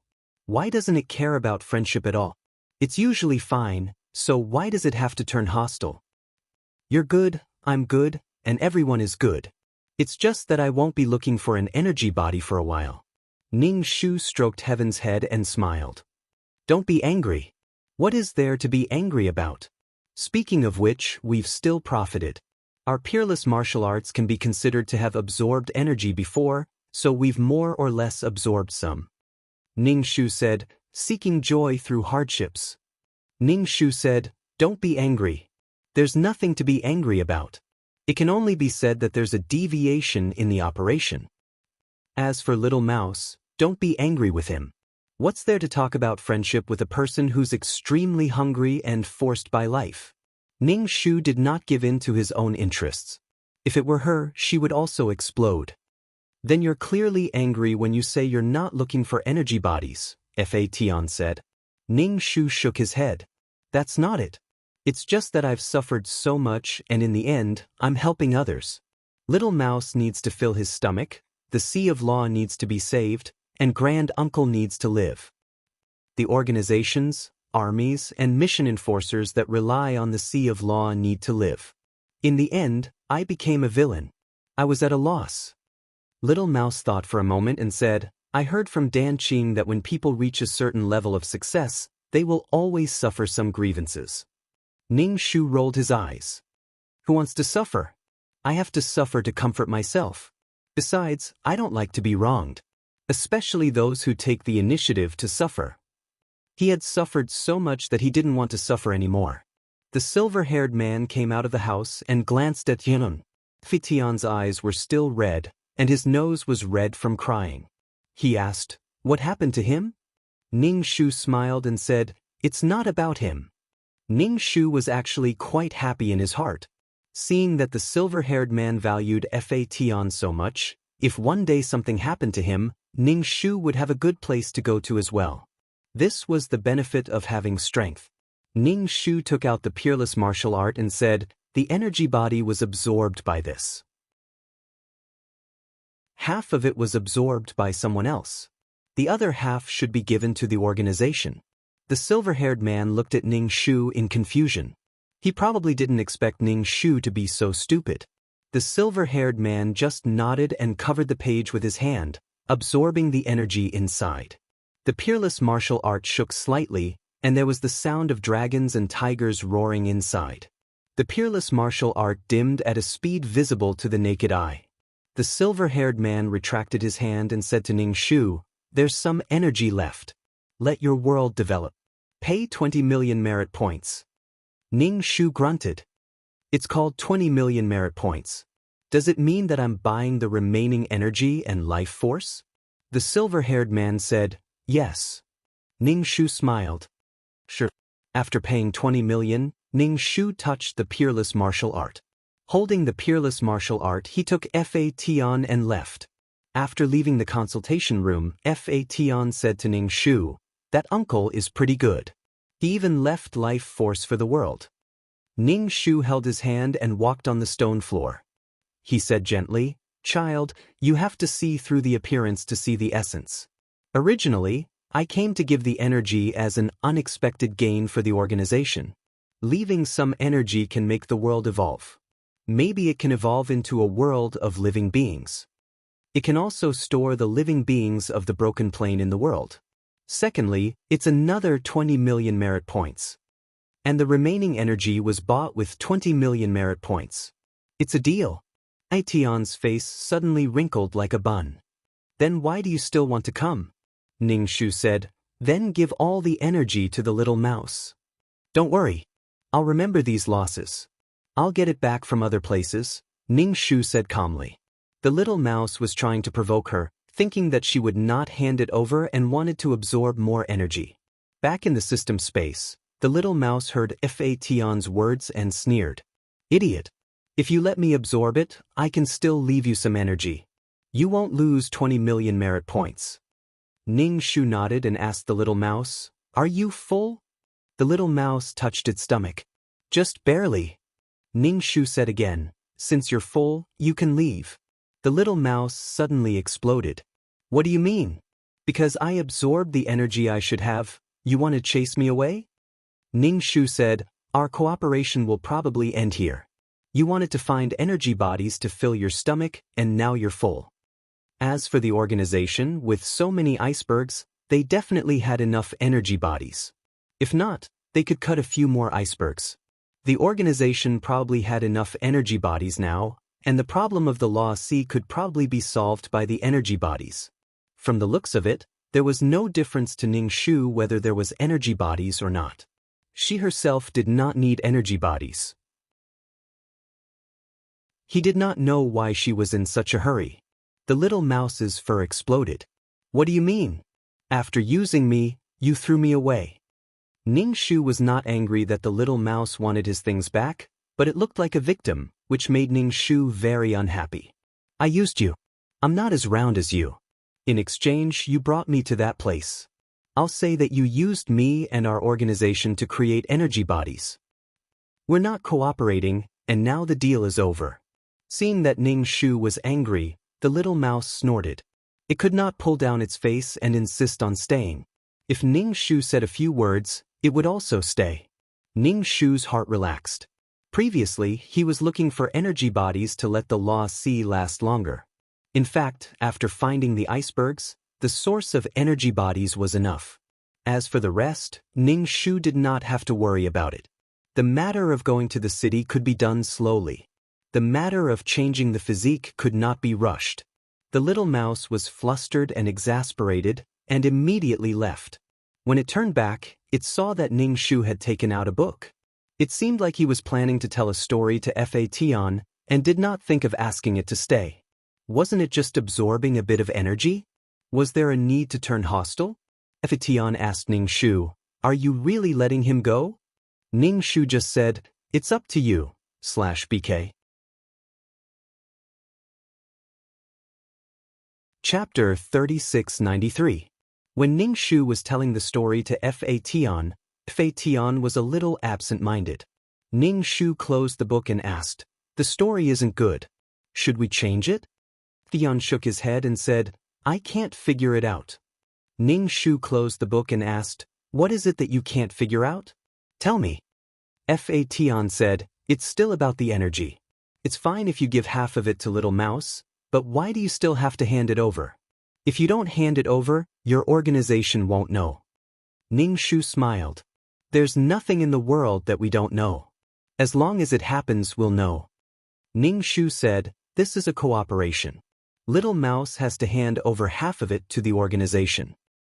Then we have to end this matter clearly and clearly. If we covet a little bit of energy now, we'll have to do a huge favor in the future. I've handed over what I should hand over, so we're done. As for Little Mouse, this cooperation has been completed. As for the organization, I've done what I should do. I've handed over what I should hand over. Otherwise, if something happens in the future, this half of the energy will become a raft for others to attack me with. Whenever something happens, they'll use this half of the energy to ask me for it. What do you think I should do? This favor makes me unable to straighten my back. Things that can be solved with money are very simple. I'm just afraid of inexplicable favors. As for the 20 million merit points, it's just to buy some leftovers.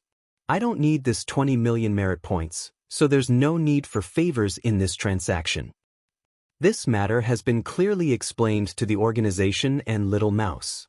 There's nothing unclear about it anymore. If a matter needs to be ended clearly, then the matter of finding the energy body will come to an end. This matter has been reported to the organization, so it's clean. There's no inexplicable favor left. In the future, if someone uses it, it'll be natural for them to ask me for help," Ning Shu said directly. "Some people are good at using inexplicable favors to make you return the favor. Moreover, a favor can be used countless times. Otherwise, it would be ungrateful. Compared to bearing this kind of favor, it's much better to just hand it over and settle the matter. As for who is at a disadvantage and who is at an advantage, after the transaction is completed, they can only bear with it." The little mouse seemed to understand and said, "So, we didn't lose anything. Ning Shu, whether or not I'm at a disadvantage is only temporary, but I'm completely relaxed now. What I should do for the Sea of Law has already been done, and as for the rest, I don't care anymore." The Sea of Laws had enough energy bodies, and as for the other problems, Ning Shu was helpless. Ning Shu was freed from his anxiety. Previously, he had not found the energy body, so he wanted to quickly find the energy body. He was a little anxious. Now that the energy body was found, the source was enough, and everything was done, the next step was to leave it to fate. She did not need to worry about the Sea of Laws. She believed that the organization would handle it properly. Next, she had to start looking for the emperor granule. Even if it was not the emperor granule, it would be something else. She had to start looking for a way to change her physique, and she had to prepare for her own survival after the organization fell apart. She had to plan for herself wholeheartedly. Ning Shu only had a sense of relief now that the dust had settled. As for the energy body, it was a good thing if she could use it, and it was not a good thing if she could not use it. Back then, when she saw the organization looking for the energy body, there were so many void creatures looking for it. Even the little mouse wanted it to fill its stomach. Wow, it was really a good thing. Actually, this thing was of no use to her, and she could not use it. No matter how good it was just that. Only things that she could use were good things, and things that she could not use were not good things. Just like the little mouse, the void creatures felt that the emperor granule was trash, but to Ning Shu, it was a good thing. At least, it was a glimmer of hope. Fatian saw that Ning Shu seemed to be very happy, and laughed. Seems like the end of things is worth being happy about. Ning Shu took the lead. Of course it's worth being happy about. At least in the sea of laws, what she needed to do was already done. The little mouse came back and said to Ning Shu unhappily, "Aren't you just angry that I swallowed the energy? I'll return it to you." Ning Shu said directly, "What are you vomiting for? Why would I want a pile of your vomit? I've already eaten it, why would I vomit it? Since you're full it's good. Otherwise, when you remember in the future, you've never eaten a full meal by my side." Ning Shu did not want a pile of vomit, and really did not want the little mouse to vomit it back. Things had become unclear again, annoying. Ning Shu said, "What's yours is yours." Little mouse said, "Then why did you burn the bridge after crossing it? Just let her go." Ning Shu retorted, "Didn't you follow me because you wanted to fill your stomach? Now that you're full, our cooperation is over." Back then, without the energy body, he had to pick up fragments to raise the little mouse, and then he had to buy the world's origin. Fatian could not help but say, Ning Shu did not know that the world absorbed the energy. Little mouse rolled its eyes. Does it make a difference whether he knows or not? Anyway, what's mine can't be left out. This is the basis of cooperation. Fatian was a little speechless. She didn't hide it on purpose. Little mouse said, "Who cares if you did it on purpose or not? The result is the same. What's mine is mine.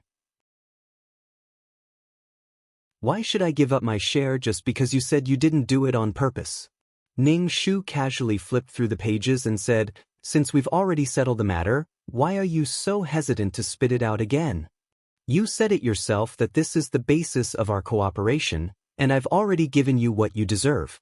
Why are you still throwing a tantrum at me? You even want me to coax you, thinking that I've cheated on you. Isn't this matter already over? What the hell, she was really drunk.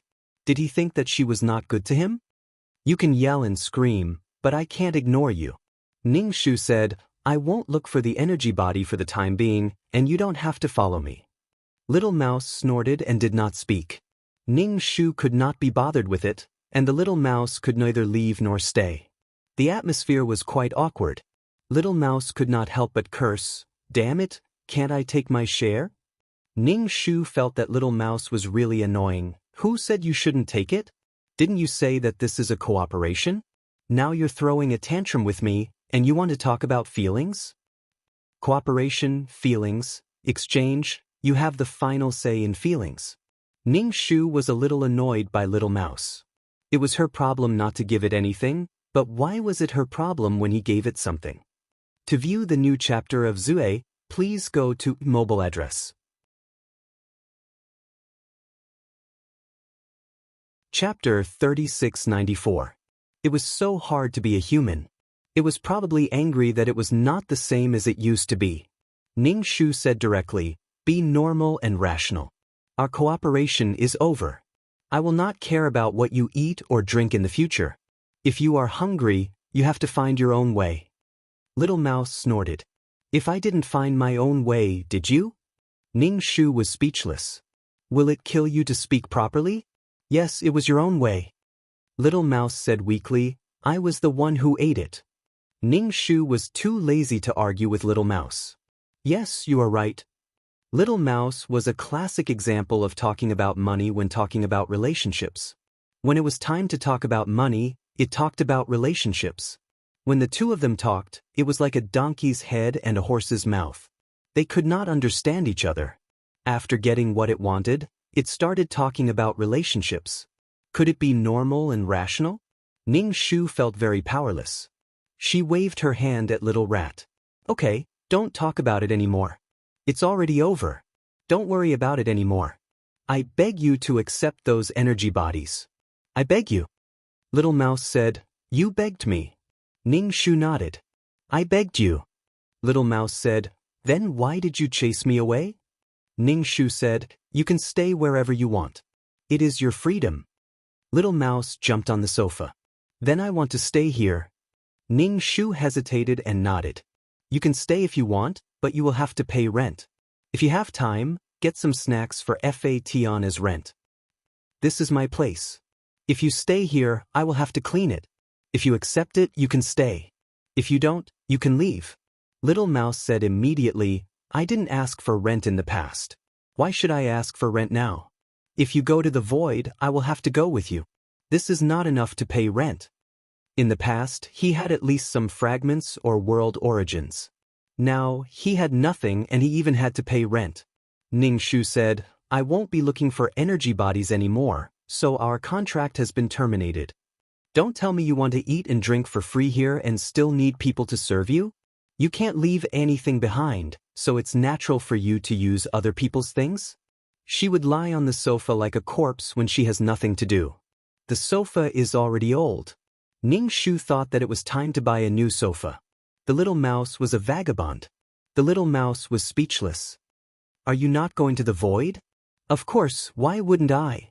Whether it was searching for the emperor or other things, they all needed to go to the void.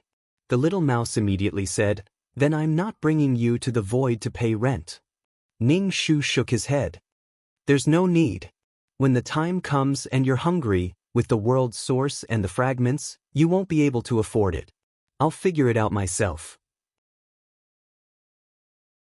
She needed to buy the world source, especially now that there was a problem with the Sea of Law. A chain reaction would cause problems with the plane.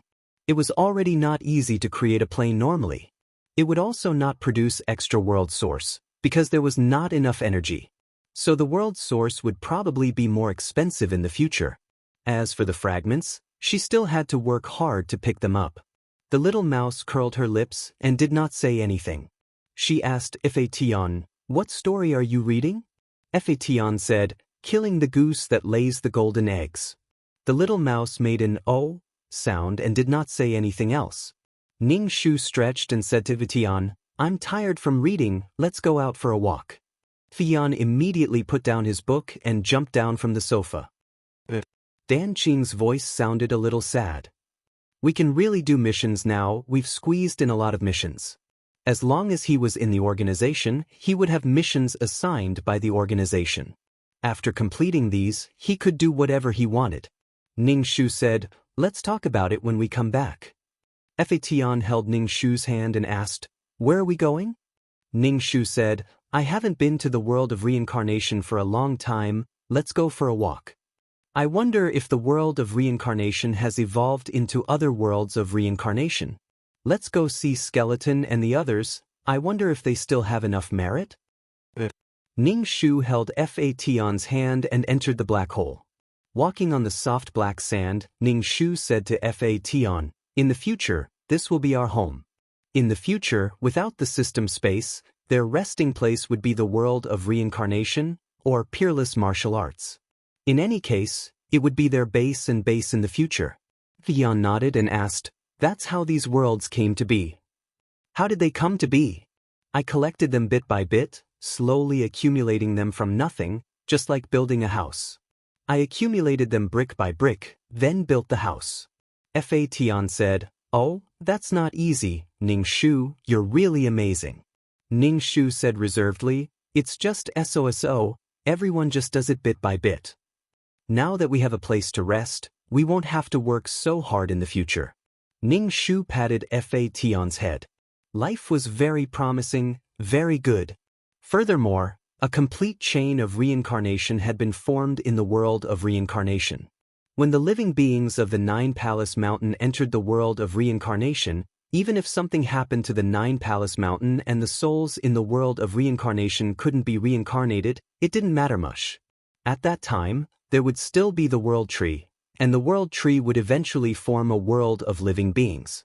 Ning Shu brought Fat on to find Zhu Jun. Zhu Jun had built a long row of houses, and some skeletons were going in and out of the houses. After a period of absence, the skeletons became different. The color of their bodies turned dark gold, and the color became heavier. In the future, if nothing unexpected happened, these skeletons would probably follow her for the rest of her life. As long as the world of reincarnation existed, these skeletons would exist for another day. Ning Shu felt that he should also do the same as the other factions, make an inventory of what he had, take only what he needed, and leave with light luggage. Making preparations in advance, so that he wouldn't be flustered when the time came. Ning Shu asked Zhu Jun, "Do you have enough merit? How's the situation in the world of reincarnation?" Zhu Jun's mouth opened and closed as he said, "Nothing abnormal happened. In you, Yan Chuan, and the others are in the other world of reincarnation. There were a few misfortune beasts that were born, but they were all dealt with." Zhu Jun said. Anyway, these skeletons took good care of the world of reincarnation. Basically, Ning Shu didn't have to worry about it. Ning Shu asked, "Do you have enough merit? If not, I'll give you more." Ning Shu didn't care if he had enough merit or not, and directly took out a meson space, which was filled with energy bodies. Back then, he had sold a slot to connect to the world of reincarnation and received a lot of merit. It couldn't be more worth it to use it on these skeletons. Moreover, when the skeleton's strength increased, they could deal with more problems in the world of reincarnation. If Ning Shu had to manage so many worlds of reincarnation, his brain would definitely be big, and he wouldn't have so much energy. To view the new chapter, please go to mobile address. To view the new chapter, please go to mobile address. Chapter 3695. Ning Shu then went to take a look at the other world of reincarnation. In the surroundings, there seemed to be the embryonic form of a world of reincarnation. These densely packed spaces had a high possibility of becoming a world of reincarnation in the future. Ning Shu didn't expect there to be so many reincarnation worlds. When the time comes, there probably wouldn't be enough souls to fill these reincarnation worlds. However, there was the world tree. The world tree had so many leaves. If it formed a living world, these reincarnation worlds would be used up. From nothing to now, Ning Shu's heart was filled with satisfaction. His body and mind were relaxed. However, with the increase in reincarnation worlds, the number of people needed would also increase. However, to become a skeleton, one would have to suffer a lot. Some souls couldn't bear such pain and their souls would scatter. Moreover, to nurture a skeleton, one would need a lot of merit. Therefore, one still needed to earn merit. Ning Shu was puzzled. Logically speaking, she had the reincarnation world to provide reincarnation for these souls. Why didn't she have any merit? This was too illogical. Why didn't she have any merit? Was it because the reincarnation world didn't have heaven Dao and wouldn't give out rewards and punishments? Ning Shu didn't have a living world. He didn't know if the living world would give merit to the person who built the world. In the future, when the organization no longer existed, he didn't know where to get merit. Therefore, he had to earn more merit now. Otherwise, he wouldn't even be able to raise a skeleton in the future. Ning Shu returned to the system space and saw Little Mouse sleeping on the sofa. Its stomach was bulging and it was sleeping soundly. In the past, when Li Wen didn't have time, it would make a fuss every day to find Li Wen. It was as if it couldn't live without Li Wen. Now that it found Li Wen, it didn't want to stay with her. It seemed to be staying at her place and was comfortable. Don't talk about being willing to leave her. If Little Mouse had to choose, it would definitely choose Li Wen. In order to not disturb Li Wen, it came to disturb her. It was really thinking for Li Wen. Ning Shu couldn't be bothered to look at Little Mouse. Titian said, "Just let her get some fruits from the void to pay for the rent. It's too little. I can survive without eating those things, But Little Mouse doesn't have a place to rest, so it must be very hard for him. If that's the case, we're at a disadvantage. Fation felt that since Little Mouse wanted to do business with them, he should do it in a business-like manner. The Little Mouse could not be at a disadvantage, but should they be at a disadvantage? Ning Shu said, "You can ask it for more snacks." Ning Shu continued, "It's obvious that it doesn't want to leave. It will definitely stay here. It's better to let it pay the rent.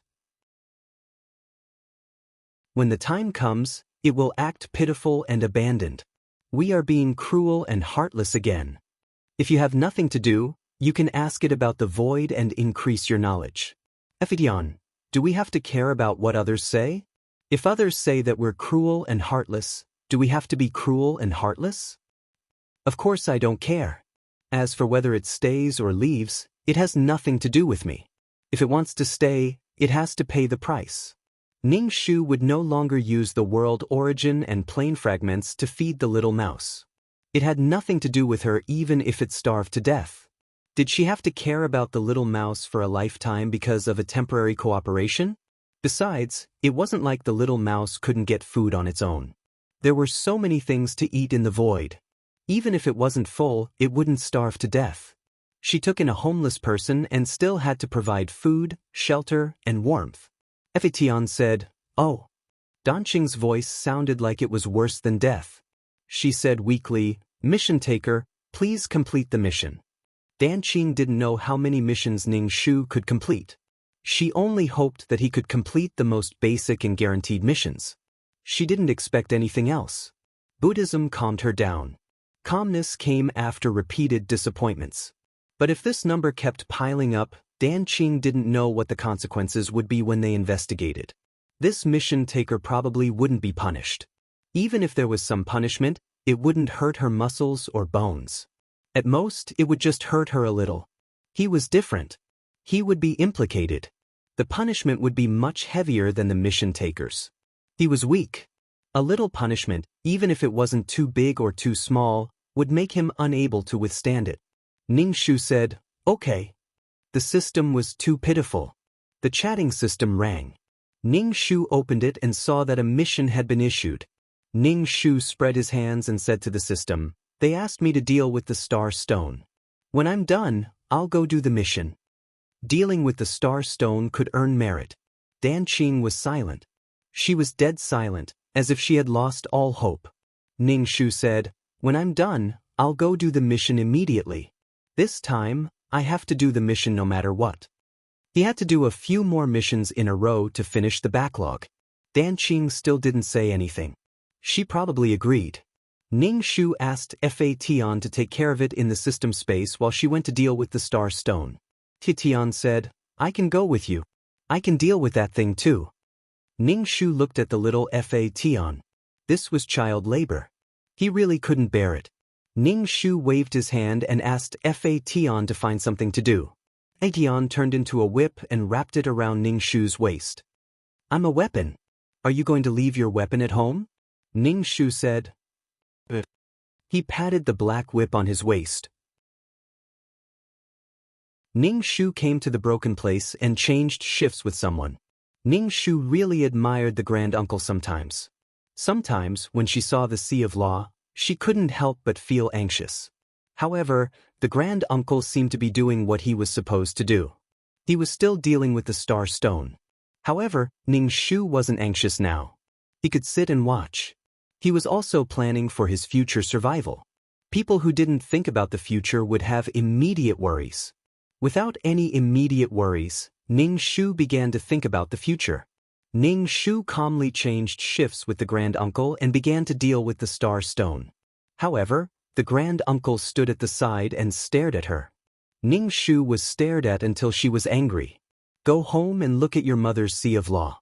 Ning Shu threw down the item in his hand and said to the grand uncle, "There's something that's not worth saying. If I say it, you'll be angry again." The grand uncle nodded. "Speak."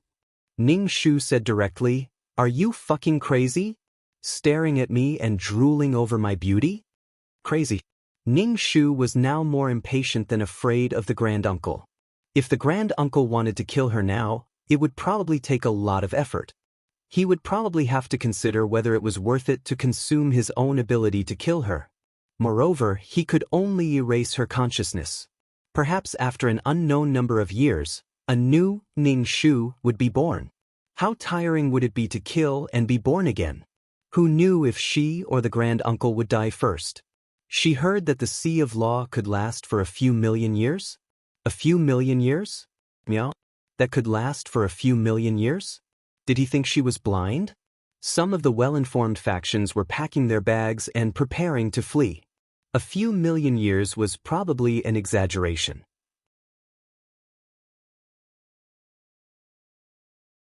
Chapter 3696. Tai Shu ignored Ning Shu's nonsense about coveting beauty and went straight to the point. What have you been in contact with? Ning Shu said, I've been in contact with a lot of things. His tone was as if he had encountered a ghost, been possessed, and had been in contact with things he shouldn't have been in contact with. Tai Shu frowned and didn't say anything else. He turned and left. Was this guy asking for trouble? Did he have to be insulted to feel better? Ning Shu squatted down and began to process the star stone with the prop. Fation turned into his human form and helped him. Ning Shu said, I don't need your help. I can handle it. You're still young. Don't be busy. When you grow up, there will be a lot of things to do. Put, put, put, put, put, put. After playing for a while, Ning Shu asked, What does he mean? Ning Shu asked without looking up, What do you mean? That uncle asked you what you've been in contact with. What does he mean? Ning Shu said as she processed the star stones, Who cares what he means? You don't have to worry about what others say, and you don't have to worry about it. Fian rolled his eyes and threw this matter to the back of his mind. Ning Shu held the prop in his hand. He was more concerned about the fact that he didn't seem to know how to make props like this. If something happened to his world in the future, he wouldn't be able to do it without props. When the organization no longer existed, where would he get such props? So he had to make them himself. If he made them himself, he had to learn the method and raw materials. Well, he had a lot of things to do. From now on, he had to become a craftsman. There was a special department in the organization that made props. Who knew how many people there were? There were all kinds of props in the exchange mall. They were definitely not made by one person. While he was processing the star stone, Mo Ming, who was in a military uniform, came over. He touched Fation's head and said to Ning Shu, Have you thought about what to do in the future? Ning Shu was stunned. What do you mean by what to do in the future? You don't know what happened in the organization? Mo Ming asked. Ning Shu shook his head. I'm not sure. But he could feel the atmosphere. Mo Ming said, Actually, it's not a big deal. It's just that there's news that the organization has disbanded. Ning Shu nodded. Are you sure? Mo Ming shook his head. It's not confirmed news. It's just a rumor. It's only circulating in certain circles. It's better to be prepared. Have you thought about where you'll go if you really disband? Have you thought about it? Ning Shu asked. Mo Ming said, There was a team that took me in. General and took me under his banner. Do you want to join the army? Mo Ming asked. Ning Shu was silent for a moment. Mo Ming was afraid that she would have no one to rely on in the future and wanted her to become a soldier. Ning Shu smiled. Thank you. I know what I'm doing. If he doesn't treat you well, you can come to me. Perhaps in Mo Ming's heart, she was a pitiful, weak, and helpless mission enforcer, all alone. Mo Ming nodded. All right. Let me know if there's anything. Ning Shu nodded. When Mo Ming left, he rubbed Fation's head. Ning Shu was deep in thought. Although this news was only circulating in a small circle, the organization definitely knew about it but did not seem to care. If they did not care, it meant that they did as they pleased. The situation in the Sea of Law was really not good. As for where Mo Ming would go, Ning Shu felt that he would probably treat Mo Ming well. Mo Ming's luck was really good. It was a typical example of turning misfortune into luck. With such a person in the team, their luck was quite good. He could even be a mascot. Furthermore, Mo Ming's strength was not weak. He had climbed from a small soldier to He's side and had entered He's eyes. Mo Ming probably saved the world in his previous life. Was he a superhero? An ordinary body would not be able to bear this kind of kindness. It was a little unlucky. If Mo Ming did not enter the organization, he would probably be a sickly person for life. With such thick luck, he would definitely become a rich and powerful person, but he would always be a sickly person. It was quite scary to think about it. He would be a sickly person for life, regardless of gender. Although Mo Ming's luck was very strong, he was still the most insignificant ant in the billions of planes. Although this ant was golden, it would not be noticed. Would a normal person care about which ant in the field was golden? When Ning Shu entered that world, the system probably sensed it and immediately pulled Mo Ming into the organization. Fion asked, "Are you going to seek refuge with that uncle?" Ning Shu shook his head. Fation nodded. "That's good. After all, you have to bring your family to seek refuge with someone else. It's as awkward as remarrying." Ning Shu? He suddenly did not understand.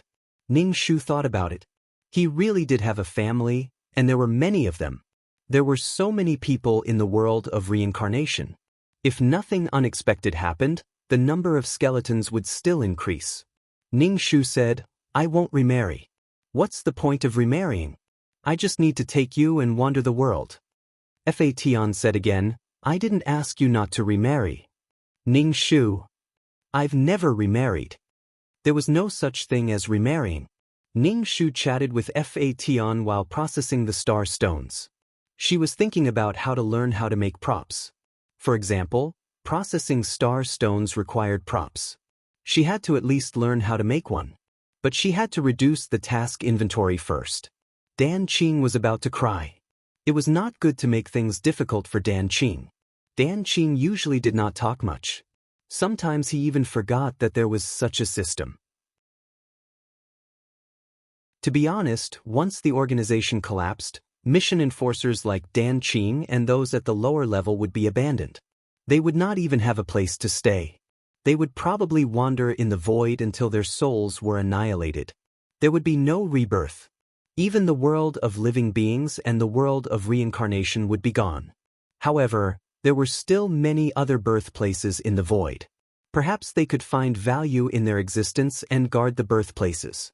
But at that time, the organization would just be a pile of sand.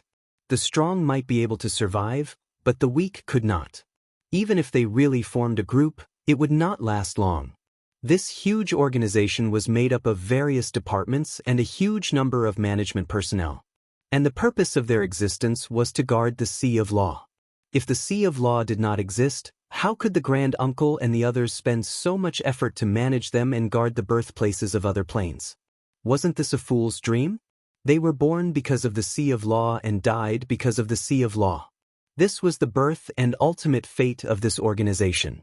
If the Sea of Law died, the Grand Uncle would enter the late stage of decline. Even he was going to die. Why would he care about these ants in the organization? He had no time to care about himself.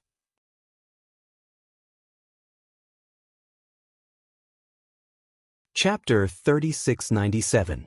Ning Shu felt that he was very lucky. At least in this situation, he had the power to protect himself. He wouldn't be crushed to death under the collapse of the building. This time, Ning Shu took a longer time to process the star stones, and there were quite a lot of broken planes.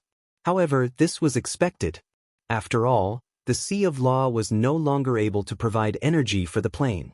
The birth of a plane required energy, and the resources in the plane and the formation of mineral deposits required energy. Perhaps a perfectly fine plane would suddenly explode. The materials inside couldn't be recovered in time. As for the creatures inside, they would be annihilated along with the plane without knowing it. Live with the plane, die with the plane. It took a long time to process the star stones, but Ning Shu didn't complain. After all, it was 100,000 merit points each time. She needed to earn merit points now. She would cultivate skeletons in the future. Only Dan Qing was waiting bitterly, his eyes filled with anticipation. After processing so many star stones, Ning Shu felt a little tired. After all, it was harmful to the soul to process this thing. When the person who changed shifts came, Ning Shu took Fation home. The little mouse woke up and was eating fruit. When it saw Ning Shu and Fation, It pointed to the fruit on the coffee table. I left it for you. Ning Shu planned to light agarwood to relieve his tired mind. As soon as he got close to the sofa, the little mouse sniffed. You went to the smelly ditch again. Why did you go there? You're stinking yourself. Ning Shu lit the agarwood and said, I didn't go to the sea of law. It was probably the time it took to change shifts with the granduncle to talk. Did the granduncle stink again? The little mouse spat and said vaguely, I don't know why you're guarding this smelly ditch. Ning Shu smelled the agarwood and relaxed. When he heard the little mouse's words, he said faintly, I'm happy. The little mouse curled its lips. Your organization is raising venomous insects. You think it's a good place? Ning Shu closed his eyes and didn't say anything. The little mouse continued, if I let you compete with each other, you will be like a bug in a small jar. Ning Shu only snorted. Whether it was in a small jar or a big jar, the survival of the fittest and the elimination of the weak was the same. The boss of the company didn't give you a job because he cared about you. He gave you a job and a salary because he wanted you to earn money for the company. If you couldn't produce results for the company, you would be fired. Everyone in this organization was the same, but the price they had to pay was even more expensive. They would lose their lives and they wouldn't even be reborn.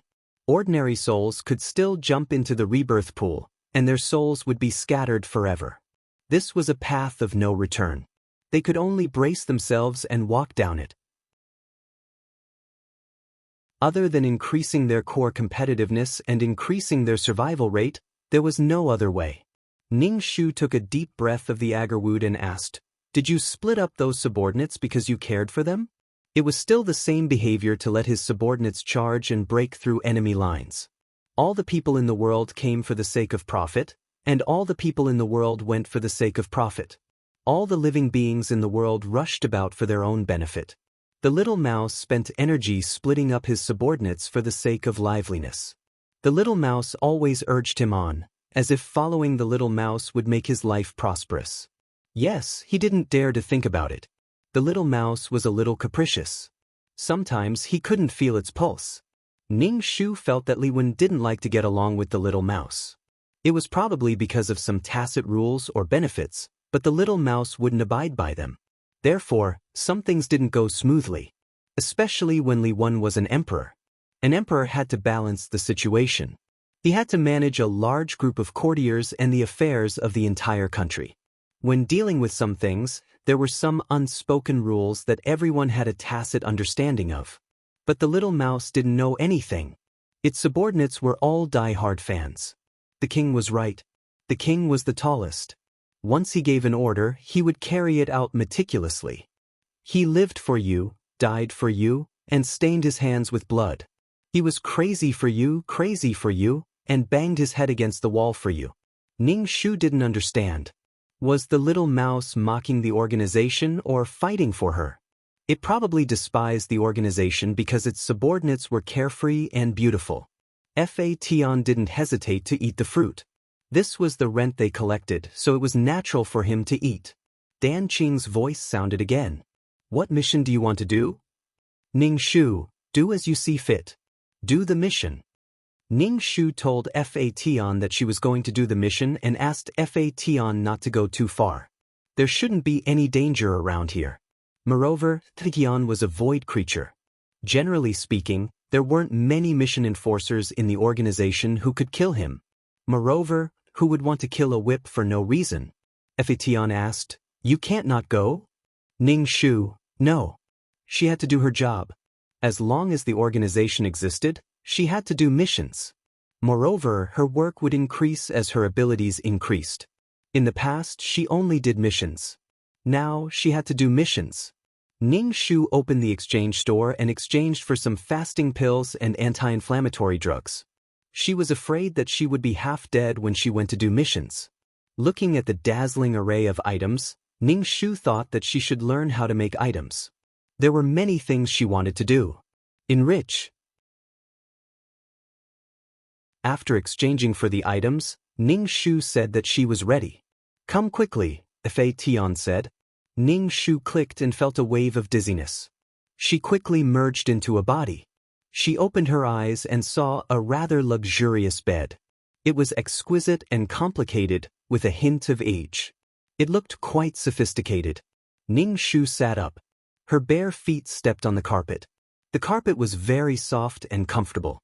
Her feet were white and small. Her feet were so beautiful. She was probably a beauty. The whole room was decorated in the style of a European aristocrat. Ning Shu looked at herself in the mirror. She had a snow-white face, blue eyes, red hair, and a high nose. She was very young and her face was full of collagen. She was exotic and looked to be about 15 or 16 years old. Ning Shu accepted the plot. The person who entrusted her was called Avril. She was a water mage and was one of the more talented girls in the Rose family. Mages were noble. This was a magical world.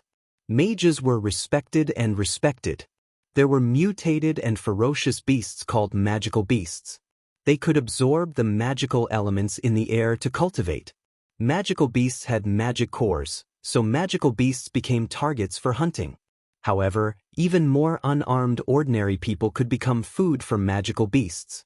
This was a world rich in species. There were humans, orcs, dwarves, beautiful and arrogant elves, and huge dragons that stood at the top of the food chain. These living beings formed a dazzling magical world. Avril's father was an earl. He was also a mage. His strength was not weak. Her mother was also a mage. Usually, when a mage and a mage married, their offspring had a higher chance of having a body that could cultivate magic. The chances of an ordinary person giving birth to a child that could absorb magical elements were very small, but it was still possible. To view the new chapter, please go to mobile address. To view the new chapter, please go to mobile address.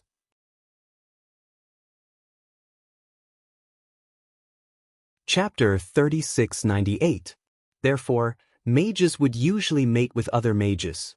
Due to the nourishment of magic elements, a mage's body was much better than an ordinary person's. They also had a longer lifespan and a younger face. Other than becoming a necromancer, they would make themselves look neither human nor ghost. Avril inherited her mother's water magic. Water magic was nourishing and had a slight detoxifying effect. It was like a mobile reservoir. Of course, water magic could also be used as a means of attack. For example, water arrows. A more powerful mage could directly create a monstrous flood. Of course, the consumption of magic elements was also very high. There were so many magic elements: metal, wood, water, fire, earth, light, darkness, and death. As long as one could sense any one of them, they could become a mage. Mages were very rare. Generally speaking, mages mostly existed in families or in the magic association. In short, they were rare and precious. The client was the Earl's daughter, the eldest daughter of the Rose family, and a mage. If there were no accidents, she would become an outstanding mage. However, things in the world were so unpredictable. Avril's mother's sister, who was also Avril's aunt, brought her family to Yacity to visit her relatives. However, they encountered bandits on the way. These bandits were obviously not weak. Some of the stronger bandit groups had mages in charge, and there were even more than one. Avril's aunt was a mage, and her husband was a multi-elemental mage. This kind of mage's cultivation was slower than others. When others absorbed one type of magic element, he had to absorb several types. When absorbing the same amount, he had to divide the magic elements among everyone and distinguish them. He was considered a half-baked mage. This family brought a team of guards to Yacity. However, they were unlucky and encountered bandits. Moreover, they were very powerful bandits. Although the owner was a mage, there were too many of them. The guards were only ordinary warriors who cultivated combat aura. Unable to defeat the bandits, the husband and wife both died. It was a guard who risked his life to save their only daughter. She came to Yacity and sought refuge with Avril's mother. The head of the family was dead. What would happen to the child? When Avril's mother heard of her sister's tragic death, she was extremely sad. Naturally, she would take in her sister's only child. Although both of them were mages, Mia did not inherit any of their magic. She was just an ordinary person. An ordinary person who couldn't cultivate. This made Avril's mother pity her even more, and she treated Mia like her own daughter. Mia had lost her parents and came to a new environment. She was trembling with fear, but her personality was very good. She was soft and cute, and she called Avril's mother, Auntie, very sweetly. Avril's father was a rather strict man. He didn't mince his words when dealing with clients and was strict with Avril. Avril had this talent. Avril felt a mixture of fear, respect, and love for this couple. However, Mia was different. Even when faced with the Count's cold face, she would still act coquettishly and giggle. After a long time, the Count naturally wouldn't treat this child so coldly. Although Mia couldn't practice magic, she could become a pharmacist or a magic tool maker. Apothecaries were also quite good. They had all kinds of potions. Some could heal injuries, some could increase magic elements for a short period of time, and some could increase one's strength. They were very popular among mages. The Countess sent Mia to the Magic Academy to study potions so that she could be respected as a potions master. Ordinary people would also buy medicine from pharmacists. In short, all roads lead to Rome. Avril didn't have any ill intentions towards this cousin of hers who had a tragic background. Besides, as a mage, Avril herself didn't make things difficult for a cousin who couldn't practice magic. She had the pride of a mage. In addition, her mother would tell Avril that Mia's parents were no longer around. She didn't have any relatives left in this world, so she had to give in to her. Avril let out an "oh" in her heart. If she could give in to her, then so be it. Mia still liked to follow behind Avril and say enviously, "Cousin, it's so good that you can practice magic. I'm so envious." Then her face would be filled with disappointment. "But I can't practice magic." The disappointment will last for a long time. The Countess called her daughter to the front and told her not to mention practicing magic in front of Mia. Not to mention it in front of her. It was already very pitiful that Mia couldn't practice magic. Avril, me? Avril still felt that something was wrong. She felt uncomfortable in her heart. In the future, when Mia mentioned magic in front of Avril, Avril changed the way she said, "Although you don't know magic, you know a lot of other things, such as cooking, dexterity, and so on." But Mia was still not very happy. Avril wanted to meditate to absorb the magical elements, so she couldn't be bothered with Mia. After Mia entered the Magic Academy, she got to know a lot of people, both male and female. The people who entrusted her were more famous in the school and were more talented. When they heard Mia say that she was Avril's cousin, they sighed and said that the two of them had different personalities. Avril was much colder and more arrogant. She made many friends, such as the Imperial Knights, studied with the princes, and people like the Crown Prince and so on. Mia's personality was likable, and with her pitiful background, she naturally attracted people's sympathy. Many people protected her. Compared to these people, Avril, this slightly cold cousin, stood out a little, making people feel that Avril didn't treat Mia well.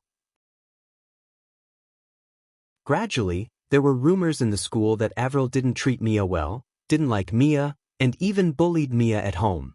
Mia would explain every time, but her explanations weren't believed at all. Instead, they expected better from her and said that Mia was a fool. Avril also didn't know where such rumors came from and was a little confused.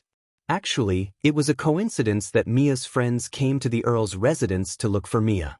Among them were the more noble princes and other children of marquises.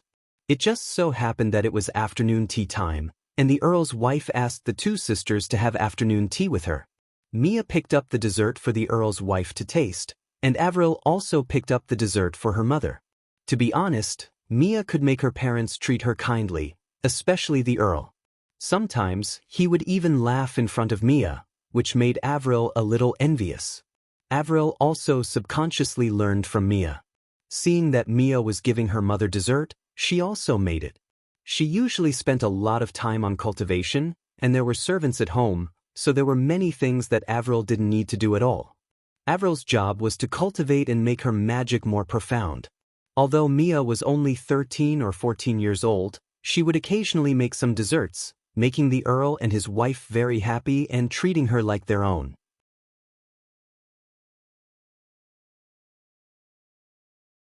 Chapter 3699. In the eyes of others, Avril was jealous and couldn't tolerate Mia, afraid that Mia would snatch her parents away. On the phone, she was competitive. Whether the rumors were true or not was debatable, but nothing was more real than seeing it with your own eyes. Anyway, it was already confirmed that Avril bullied Mia. Avril even mocked Mia, saying that Mia didn't know magic and only knew how to cook. In school, the students looked at Avril differently. Even the Earl was exasperated and said to Avril, "She's a normal person, you're a magician. Why are you fighting with her? Besides, she doesn't even have parents anymore." Avril was so aggrieved that she wanted to cry. Was it her fault that Mia couldn't cultivate magic? Was it her fault that Mia didn't have parents? Was it her fault that she was a magician? Avril had a lot of opinions about Mia now. In addition to the rumors in school, Avril thought that Mia was bad-mouthing her behind her back. Avril was furious. When she impulsively confronted Mia, it was as if she had poked a hornet's nest. Those who were protecting Mia all blamed Avril. They said that Mia had never bad-mouthed her, and she even helped her explain every time. What's so great about being a magician? Who isn't a magician? Even if Mia isn't a magician, she has a noble character as a magician. Avril was dumbfounded. Weren't magicians respected by everyone? Why was her identity as a magician being used against her? "I used to think that you were a bit cold and arrogant, but I didn't expect you to be such a person." Mia isn't a magician. Magicians have a short lifespan. You bullied Mia just because you're a magician. Being a magician wasn't a big deal. Mia, who wasn't a magician, was the most amazing. Some people imagined what kind of person you were, but when they saw your true colors, they despised you. They didn't expect you to be this kind of person. You're still the same person. You haven't changed at all. You didn't do anything, but your reputation was ruined. Avril's bad reputation in school made the Earl very unhappy. An outstanding girl like Avril, who was also a magician, would definitely marry into a better family in the future, perhaps even the royal family. Now that things had turned out this way, Avril's future was not very bright. Most of the children in the magic school were from influential families and the royal family. A school was almost the epitome of an empire's influential officials. The Count really had a headache. She didn't know why her daughter insisted on making a fuss with a niece who was living under someone else's roof. A girl's heart was so petty. After Ning Shu received the plot, he shrugged his shoulders. Everyone sympathized with the weak and had a hero complex. They were all righteous. In this matter, it was obvious who was the weak one.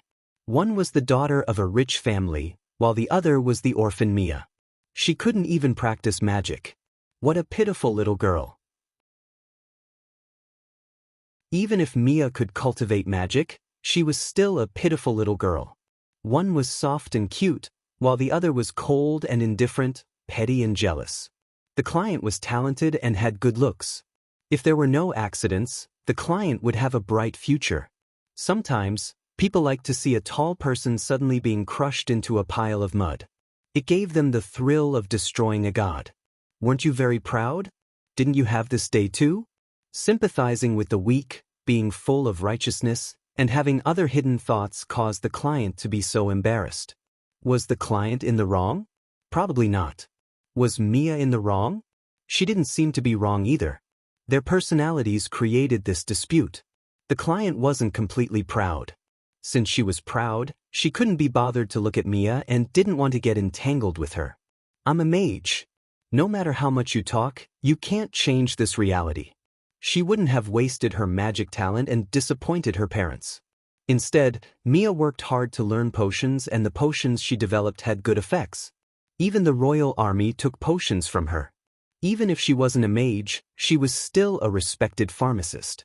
Others would even respectfully call her a master. Mia was living under someone else's roof. She probably wanted to please the people around her.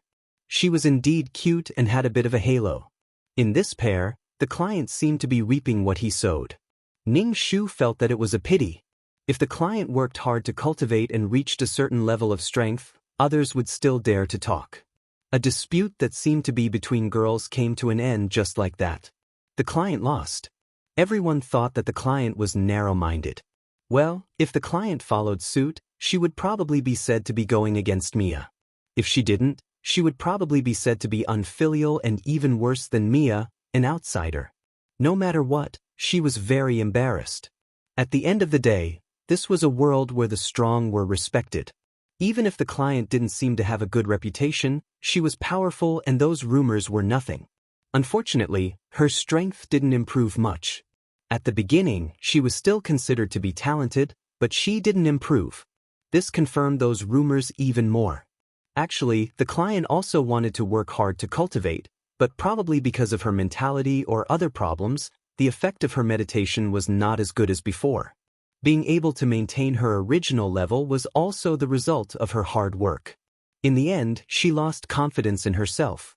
A proud girl suddenly encountered such a thing that she couldn't explain clearly. It became a turning point in her life. Mia's arrival broke the previous pattern of their family interactions. This made Avril feel at a loss. Ning Shu looked at his face in the mirror. What a beautiful face, such beautiful eyes. Ning Shu kicked his little feet, returned to the bed, and began to meditate. Meditation was to sense the magical elements flowing in the air. Then, he would absorb the magical elements he needed for his own use and remove the ones he didn't need. This required the support of mental strength. Ning Shu quickly entered meditation. The world suddenly became different. He could sense the darkness. There were all kinds of colorful dots of light, jumping, densely packed. The client was a water mage, so she only needed to absorb the clear water magic elements. Ning Shu used his mental strength to directly pull them together and then merge them into his body. It was cool and comfortable. Since the magic elements entered his body, it was like drinking cold water in the hottest days of the summer. Cultivating magic was a relatively simple thing, just like absorbing spiritual energy. However, the complicated thing about spiritual energy was that it had to remove the elements one didn't need and then absorb them into one's body to store them. This required considerable mental strength. First, one had to sense the magical elements. If one couldn't sense them, they couldn't absorb them. /BK.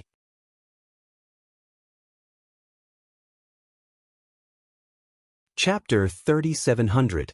Secondly, one had to have a body that could contain magical elements, or everything would be for naught. Please, enter this station. That was why mages were so rare. Otherwise, Mia wouldn't have been so dejected. In the end, Mia became a respected apothecary. She probably wanted to show that she wouldn't abandon him, and so what if Avril had talent as a mage? The two of them were a pair, and Mia was even more likable. Ning Shu immersed himself in absorbing magical elements. Ning Shu found this cultivation method quite interesting. Cultivating ultimate martial arts was simple and crude. It required a high concentration of mental power. Since Avril had such talent in magic, she naturally had to continue cultivating water-type magic. If someone badmouthed her in the future, it didn't matter. He would get some water to wash his mouth. Some things were just so inexplicable, and so inexplicable. Mia also didn't badmouth her client in front of others, and Avril didn't bully Mia. Perhaps it was because Avril looked a little domineering, and Mia was too soft and cute. She looked like she was easy to bully. They said that Avril didn't care about Mia. Was Mia a baby? Did she need others to tell her what to do? Was she an idiot? Didn't she know that she was hungry? It was indeed a little inexplicable. After cultivating for a while, Ning Shu felt a little bloated. He had probably reached his limit. If he continued cultivating, it would be a burden on his body. Ning Shu stopped cultivating. He put on his shoes and prepared to go out and eat something. He looked in the mirror. His skin was moist. How nice. It was probably water-type magic that nourished the skin. Absorbing a certain magical element would have a subtle effect on one's personality and body. For example, the fire element would make one's personality fiery. Ning Shu opened the door. The servant guarding outside hurriedly asked Ning Shu, "Miss Avril, would you like to eat in the room or in the hall?" Generally speaking, clients preferred to eat in their own rooms. The maid had a head of dense and pure blonde hair, which was braided into a simple thick braid that hung to one side. She was wearing a loose skirt. She was a beautiful girl. Ning Shu thought for a moment and said, "Let's go to the hall and eat with mother and father." The maid nodded and hurriedly went to prepare. Ning Shu brushed his hair and tidied up his clothes before heading towards the hall. The Earl's mansion occupied a large area and had a large garden. Inside, there were all kinds of flowers carefully cultivated by gardeners. There were butterflies and bees surrounding the flowers. He had a noble air about him. Ning Shu stood at the top of the stairs and listened to the voices below. The long dining table was filled with sumptuous dishes. When the white candles were lit, they would emit a fragrance. The fresh flowers in the vase were fresh and glistening. The Earl, his wife, and Mia were eating with cutlery in their hands. He didn't know what they were talking about, but they were all smiling. Seeing Ning Shu come downstairs, the Countess took the lead and said, "Have you eaten in the room? Every time you come over to eat, come over quickly." The Countess was very gentle with Ning Shu. The Count was a man with snow-white skin and curly red hair. His entire body was exquisite, even the carvings on his buttons were especially exquisite. He was a very particular man, a noble. He looked at Ning Shu and asked, "How's your meditation going?" Ning Shu sat down. "It's going well. Don't worry, Father." Ning Shu felt that it was reasonable for the couple to be resentful of the client for failing to live up to their expectations. The couple was strict with the client because the client was their biological child and there was no gap in their education. They had few requirements for Mia. On the one hand, it was out of pity. On the other hand, she wasn't their biological child after all. If they were really strict with her, it would be said that the Earl was bullying an orphan. In the couple's hearts, Avril had a bright future. It wasn't worth it to compete with Mia. In their hearts, their daughter was of course the best. That was why they couldn't figure it out. This was undoubtedly using exquisite porcelain to hit a rock. It wasn't worth it at all. Yet, his daughter had done so, and had even wasted her own magic. What was she after? Normal people couldn't figure it out. But things were so inexplicable. It was probably because Avril and Mia were a pair, and Mia was so tenacious. The Earl was very satisfied with this daughter of his. She took the initiative to cultivate every day. In school, she wasn't weak. Seeing the Earl and his wife treat Avril so well, Mia couldn't help but think of her lost parents. At the same time, she was a little envious of Avril, who could cultivate magic. The moment she appeared, her uncle and aunt focused their attention on her. Ning Shu cut a piece of turkey and ate it in small bites. He sized up Mia opposite him. Mia was really adorable. She had aqua blue hair, and her skin was so delicate that it looked like it could be broken by the wind. She gave off a delicate yet charming feeling. A hint of sadness appeared on her face again. She was probably thinking about magic again. Mia still wanted to become a magician and encouraged herself. Even if she wasn't a magician, she had to become someone who was respected. Since Ning Shu was here, he wouldn't let that incriminating thing happen. After dinner, Mia got up from her seat and said mysteriously, "Uncle Annie, I made something. Have a taste." The Earl and his wife nodded and said okay. Ning Shu's expression was indifferent. He didn't say anything. Mia felt that her cousin looked even more unapproachable. Mia came out with dessert and black tea. She poured black tea for the three of them and said expectantly, "Try it." The Earl and his wife tasted the dessert first and then had a sip of the black tea. They couldn't help but say, "Not bad. You actually have such skills." Mia said with a smile, "I learned it at home." Ning Shu followed the crowd and had a sip. He didn't say anything. The Earl's wife still hoped that the two sisters could get along harmoniously. She asked her daughter, "Avril, what do you think?" Ning Shu said, "Not bad." However, Ning Shu changed the topic and said to Mia, "Cousin, don't do these things in the future." Mia was stunned for a moment, her face full of confusion. She asked, "Why?" "These things are done by special servants. It's not your turn to do these things. Also, if other people know, they'll say that the Earl's family is bullying you. My parents treat you as their biological daughter. Even I haven't done these things. How can you do these things?" Mia hurriedly explained with an uneasy expression, No one bullied me. I did it willingly and no one forced me. Uncle and aunt are very good to me." No one will think that the Count's residence is bullying me. /BK.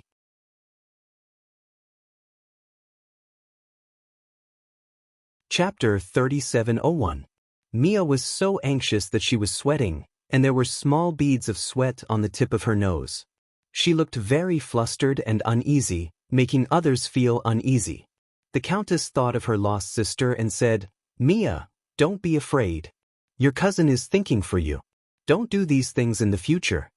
Mia lowered her head and said dejectedly, "I like to do these things." Ning Shu sighed and said, "We all know your feelings, but others don't. Besides, you can't do these things according to your heart. Those things have servants to do. If you do their work and leave them with nothing to do, they will feel that the master will fire them." Mia looked around at the servants who were waiting on her. Some of them were looking at her strangely. Mia felt a little wronged. She had never thought of snatching anyone's work. She just wanted to share her things. Mia was skillful and liked to make some pastries, desserts, or innovative toast when she had nothing to do. She would bring them to school and share them with her classmates or friends. Mia often did these things, causing everyone in school to think that Mia often did these things. The Countess treated Mia as a maid. The Countess probably had the common problem of nobles, and that was that she valued her family's reputation more than anything else. After hearing Ning Shu's words, she didn't approve of Mia doing these things that servants should do. Nobles had to act like nobles. Besides, which noble family didn't have servants? Why would they need an orphan girl to do these things? They would think that they were bullying an orphan girl. The Countess said to Mia, "Don't do these things in the future. Tell the servants what you want to eat." Mia still wanted to say something, but the Countess shook her head at Mia, asking her to shut up. Mia was a little down. She knew that her aunt and uncle were good to her, but she still felt uncomfortable. The meal ended in an inexplicable atmosphere. Ning Shu wanted to return to his room, and Mia followed behind Ning Shu, wanting to say something but hesitating. Ning Shu turned around and asked, "Cousin, what's the matter?"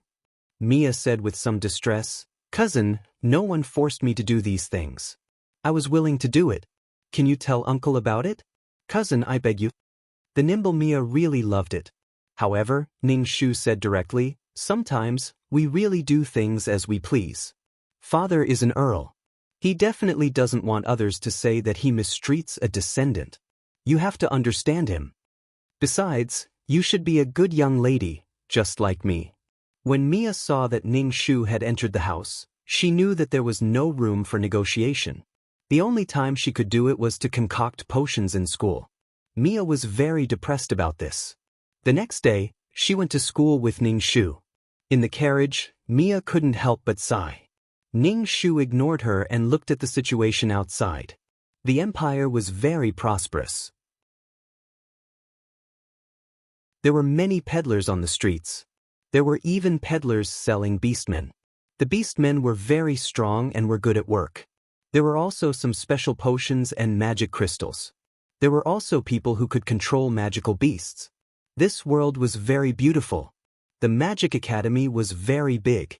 As long as one was a magician, they could enter, regardless of whether they were commoners or nobles. However, most of the magicians were from nobles. Whether it was resources or talents, it was undeniable that the upper class of nobles had more. There were many carriages at the magnificent school gate. These carriages were all pulled by magical beasts. They were more powerful than ordinary horses and ran faster. For example, the more flashy dragon knights rode on giant dragons. There were also dragons of Asian descent. They had the bloodline of giant dragons but were not as powerful as giant dragons. There were totems of various families on the carriages. For example, the Rose family had a picture of a rose. Ning Shu got off the carriage and Mia followed. A loud voice rang out. "Hi, Mia, over here." At the same time, a brown-haired girl was waving at Mia. She seemed very happy to see Mia. Mia walked towards the girl. Ning Shu had some impression of this girl. She seemed to be called Rita. She was also studying potions and was Mia's good friend. She was at the forefront of Mia's career. She thought that Mia was being bullied by her client. Rita probably empathized with Mia. She couldn't practice magic and switched to studying potions. She thought that Mia was like her, someone who was being mocked by her family. And Mia was even more miserable than her. She didn't even have a family. However, Rita was not someone to be trifled with. If someone bullied her, she would bully them back. Mia walked towards Rita listlessly. Seeing her like this, Rita couldn't help but ask, "What's wrong? Why are you so depressed?" Mia waved her hand. "Nothing." "What do you mean nothing?" Rita stomped her feet. She pulled Mia through the crowd and walked towards Ningshu. Mia was a little confused. She asked, "Rita, what are you doing?" "Of course I'm going to look for Avril, you fool." "Avril, wait a minute," Rita called out to Ningshu loudly. Everyone around them stopped in their tracks and looked towards them. It was as if they wanted to watch a show. Ningshu stopped in his tracks. He turned around and looked at the agitated and confused Mia. Ningshu asked, "What's the matter?" Rita was speechless. How cold and arrogant.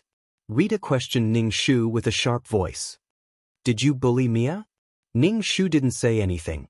It was Mia who came back to her senses and quickly explained, "This has nothing to do with Avril. It has nothing to do with her." The surrounding people gathered and surrounded the three of them. However, they kept a certain distance.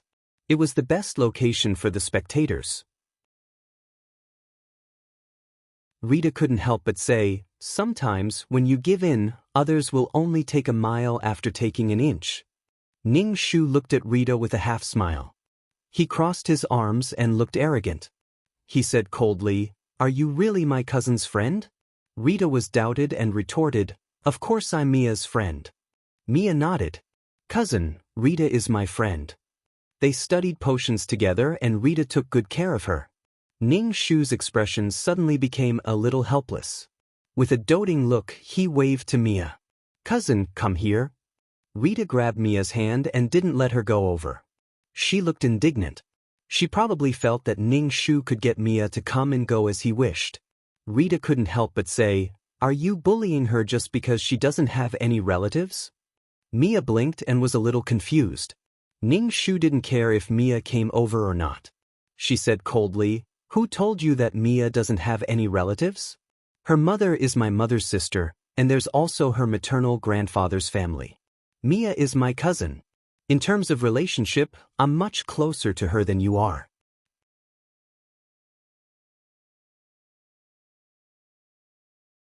Chapter 3702. What kind of illusion was it that Mia had no family and was all alone? If not for her family, how could Mia live in the Earl's residence? Who would care about someone who had nothing to do with them? He didn't know how this idea was rooted in people's hearts, but they felt that Mia was all alone in the world. "Since you are Mia's friend, you should believe her words." "You don't even believe her, how can we be friends?" Ningshu sneered. "Are you sure you are standing up for Mia and not for your own selfish desires, such as your hatred and longing for a mage? You are using righteous buts to express the indignation in your heart. Since we are friends, then you should believe my cousin's words and not judge me, a mage, for your own feelings. Ask me now if Mia was bullied in my house, and what did I bully her about? I also don't want to bear the reputation of bullying my cousin." Ningshu didn't have any feelings for Mia, but he was dissatisfied with Rita. "You are not my cousin's friend at all. You are with my cousin because you want to use my cousin to attack me, a mage. You want to see me, a mage, embarrass myself. You have a low moral character and want to prove that I am only SOSO as a mage. You are so twisted." Rita's face turned red from Ningshu's words, and she retorted, I am not as dirty as you say." Ningshu made no sound. "You are not dirty, but you think of others as dirty. I am really worried that my cousin will be friends with you like this. Please stay away from my cousin." The surrounding people's expressions were a little strange as they watched the show quietly. Ningshu felt a few pairs of eyes looking down at him from above. Ningshu used his mental strength to scan and realized that it was a group of people who were dressed extravagantly and had extraordinary auras. This group of people were probably the most respected people in this school, including the princes and the people at the top of the hierarchy. This group of people was very friendly and doting towards Mia. Mia was not a little pitiful, She was clearly a little cutie who was doted on by everyone. However, everyone felt that she was a pitiful little girl who needed love and care. Whatever the upper echelons liked or disliked, the lower echelons would follow suit and flock to catch up with the trend. King Chu had a slender waist. This was the reason why people in the palace would starve to death. Most of the clients had made it clear to these people that Avril was not a person of good character and would seek revenge for the slightest mistake. There was no room for an orphan who had nothing and no dignity as a mage. Being hated by the higher-ups and nobles would make the marriage of the client much more difficult. Marrying her meant that he would be mocked by others, and his family's reputation would be affected. He would be ostracized, and that included the imperial family. Whether it was a tangible loss or an intangible loss, it would make people stay away from the client. Ning Shu looked upstairs, narrowed his eyes, and curled his lips. A sense of justice. Ning Shu could not be bothered with the group of people upstairs. He said to Mia, "Cousin, next time you have to be careful when you find friends. Don't associate with people who have bad intentions." Ning Shu turned to leave. Rita reached out to grab Ning Shu, but Ning Shu flung her away. Rita was thrown back a few steps by Ning Shu and almost fell. She barely steadied herself. Ning Shu looked at her with a stern expression. "Are you going to offend a mage? Think about the consequences." Since they were talking about a mage's dignity and character, then a mage's dignity could not be offended. On one hand, they were questioning her character and dignity as a mage, and on the other, they were trampling on the dignity of a mage. How intoxicating. Rita's expression turned ugly. At this moment, Avril's face seemed to overlap with the faces of her siblings at home. It made her feel the evil intentions of the world. Ning Shu did not care about Rita and went upstairs to the classroom. Mia could not help but tug at Rita. Rita came back to her senses and asked Mia, "Do you think I have such dirty intentions to be friends with you?" She did not think so much at all. Avril was really too annoying. When she said that, her actions were completely distorted. In the future, whenever she fought for justice for Mia, it would seem like it was for selfish reasons. It was really infuriating. Mia shook her head. "I know Rita is doing it for me. She has good intentions, but cousin really did not bully me." "Look, she obviously looks down on you," Rita said. Mia did not say anything. She was not very close to her cousin. When her parents were still around, she would play with her friends in the room, and even sleep with her close friends on the bed. But when she came to the Earl's mansion, she almost never went to her cousin's room. Moreover, her cousin wanted to meditate in her room, and no one was allowed to disturb her. She did not look down on her. At most, they were not close. The matter ended, and the onlookers dispersed. School life began. Ning Shu entered the classroom, found her seat, and sat down. She continued to ignore everyone and took out a magic storybook to read. Ning Shu read with great interest. "Hey, Avril." A tall and sturdy man knocked on Ning Shu's desk. Ning Shu looked up from his book and looked at him coldly. "What is it?" Although this man was tall and sturdy, he was handsome. He had golden hair and deep eyes. He carried a huge sword on his back. His tall and sturdy build was because he cultivated battle force. His father was a general of the empire and had fought with the Beastman Empire for many years. He was respected. And Avril had been studying with the princes and the crown prince for many years. He was also there to protect these descendants of the royal family. He was also there to take over his father's position in the future. Avril was also very popular with the girls in school. Ning Shu looked at him coldly. Speaking of which, Wakel had always protected Mia under his wings. Since he was Mia's protector, it was only natural that he would be unhappy with someone as narrow-minded and vengeful as her. These descendants of the nobles were a group, and Mia was the favorite of this group. If anything happened to Mia, this bastard would rush to the front. Ning Shu looked at him coldly. Was he going to threaten her and tell her not to bully Mia? Avril was confused. He was clearly the one looking down on this girl, but the coldness in her eyes made him feel as if she could jump up and smash his head open at any moment.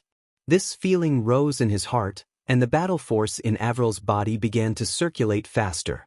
Ning Shu held back and asked again, "What's the matter?" Avril wanted to say something, but he suddenly forgot. Avril turned around mechanically and left Ning Shu's desk. Ning Shu almost rolled his eyes. Crazy. Crazy. This time, he did not say anything about not bullying Mia. He left just like that. It was a bit surprising. To view the new chapter, please go to mobile address. To view the new chapter, please go to mobile address. You're tuning in to the Passion Pages YouTube channel. We're so grateful for your support, and don't forget to subscribe to join us on this incredible journey through captivating stories. Your generosity through donations truly makes a world of difference, as it's the primary source of revenue that allows me to expand and enhance this channel for you. Thank you from the bottom of my heart for being a part of this adventure.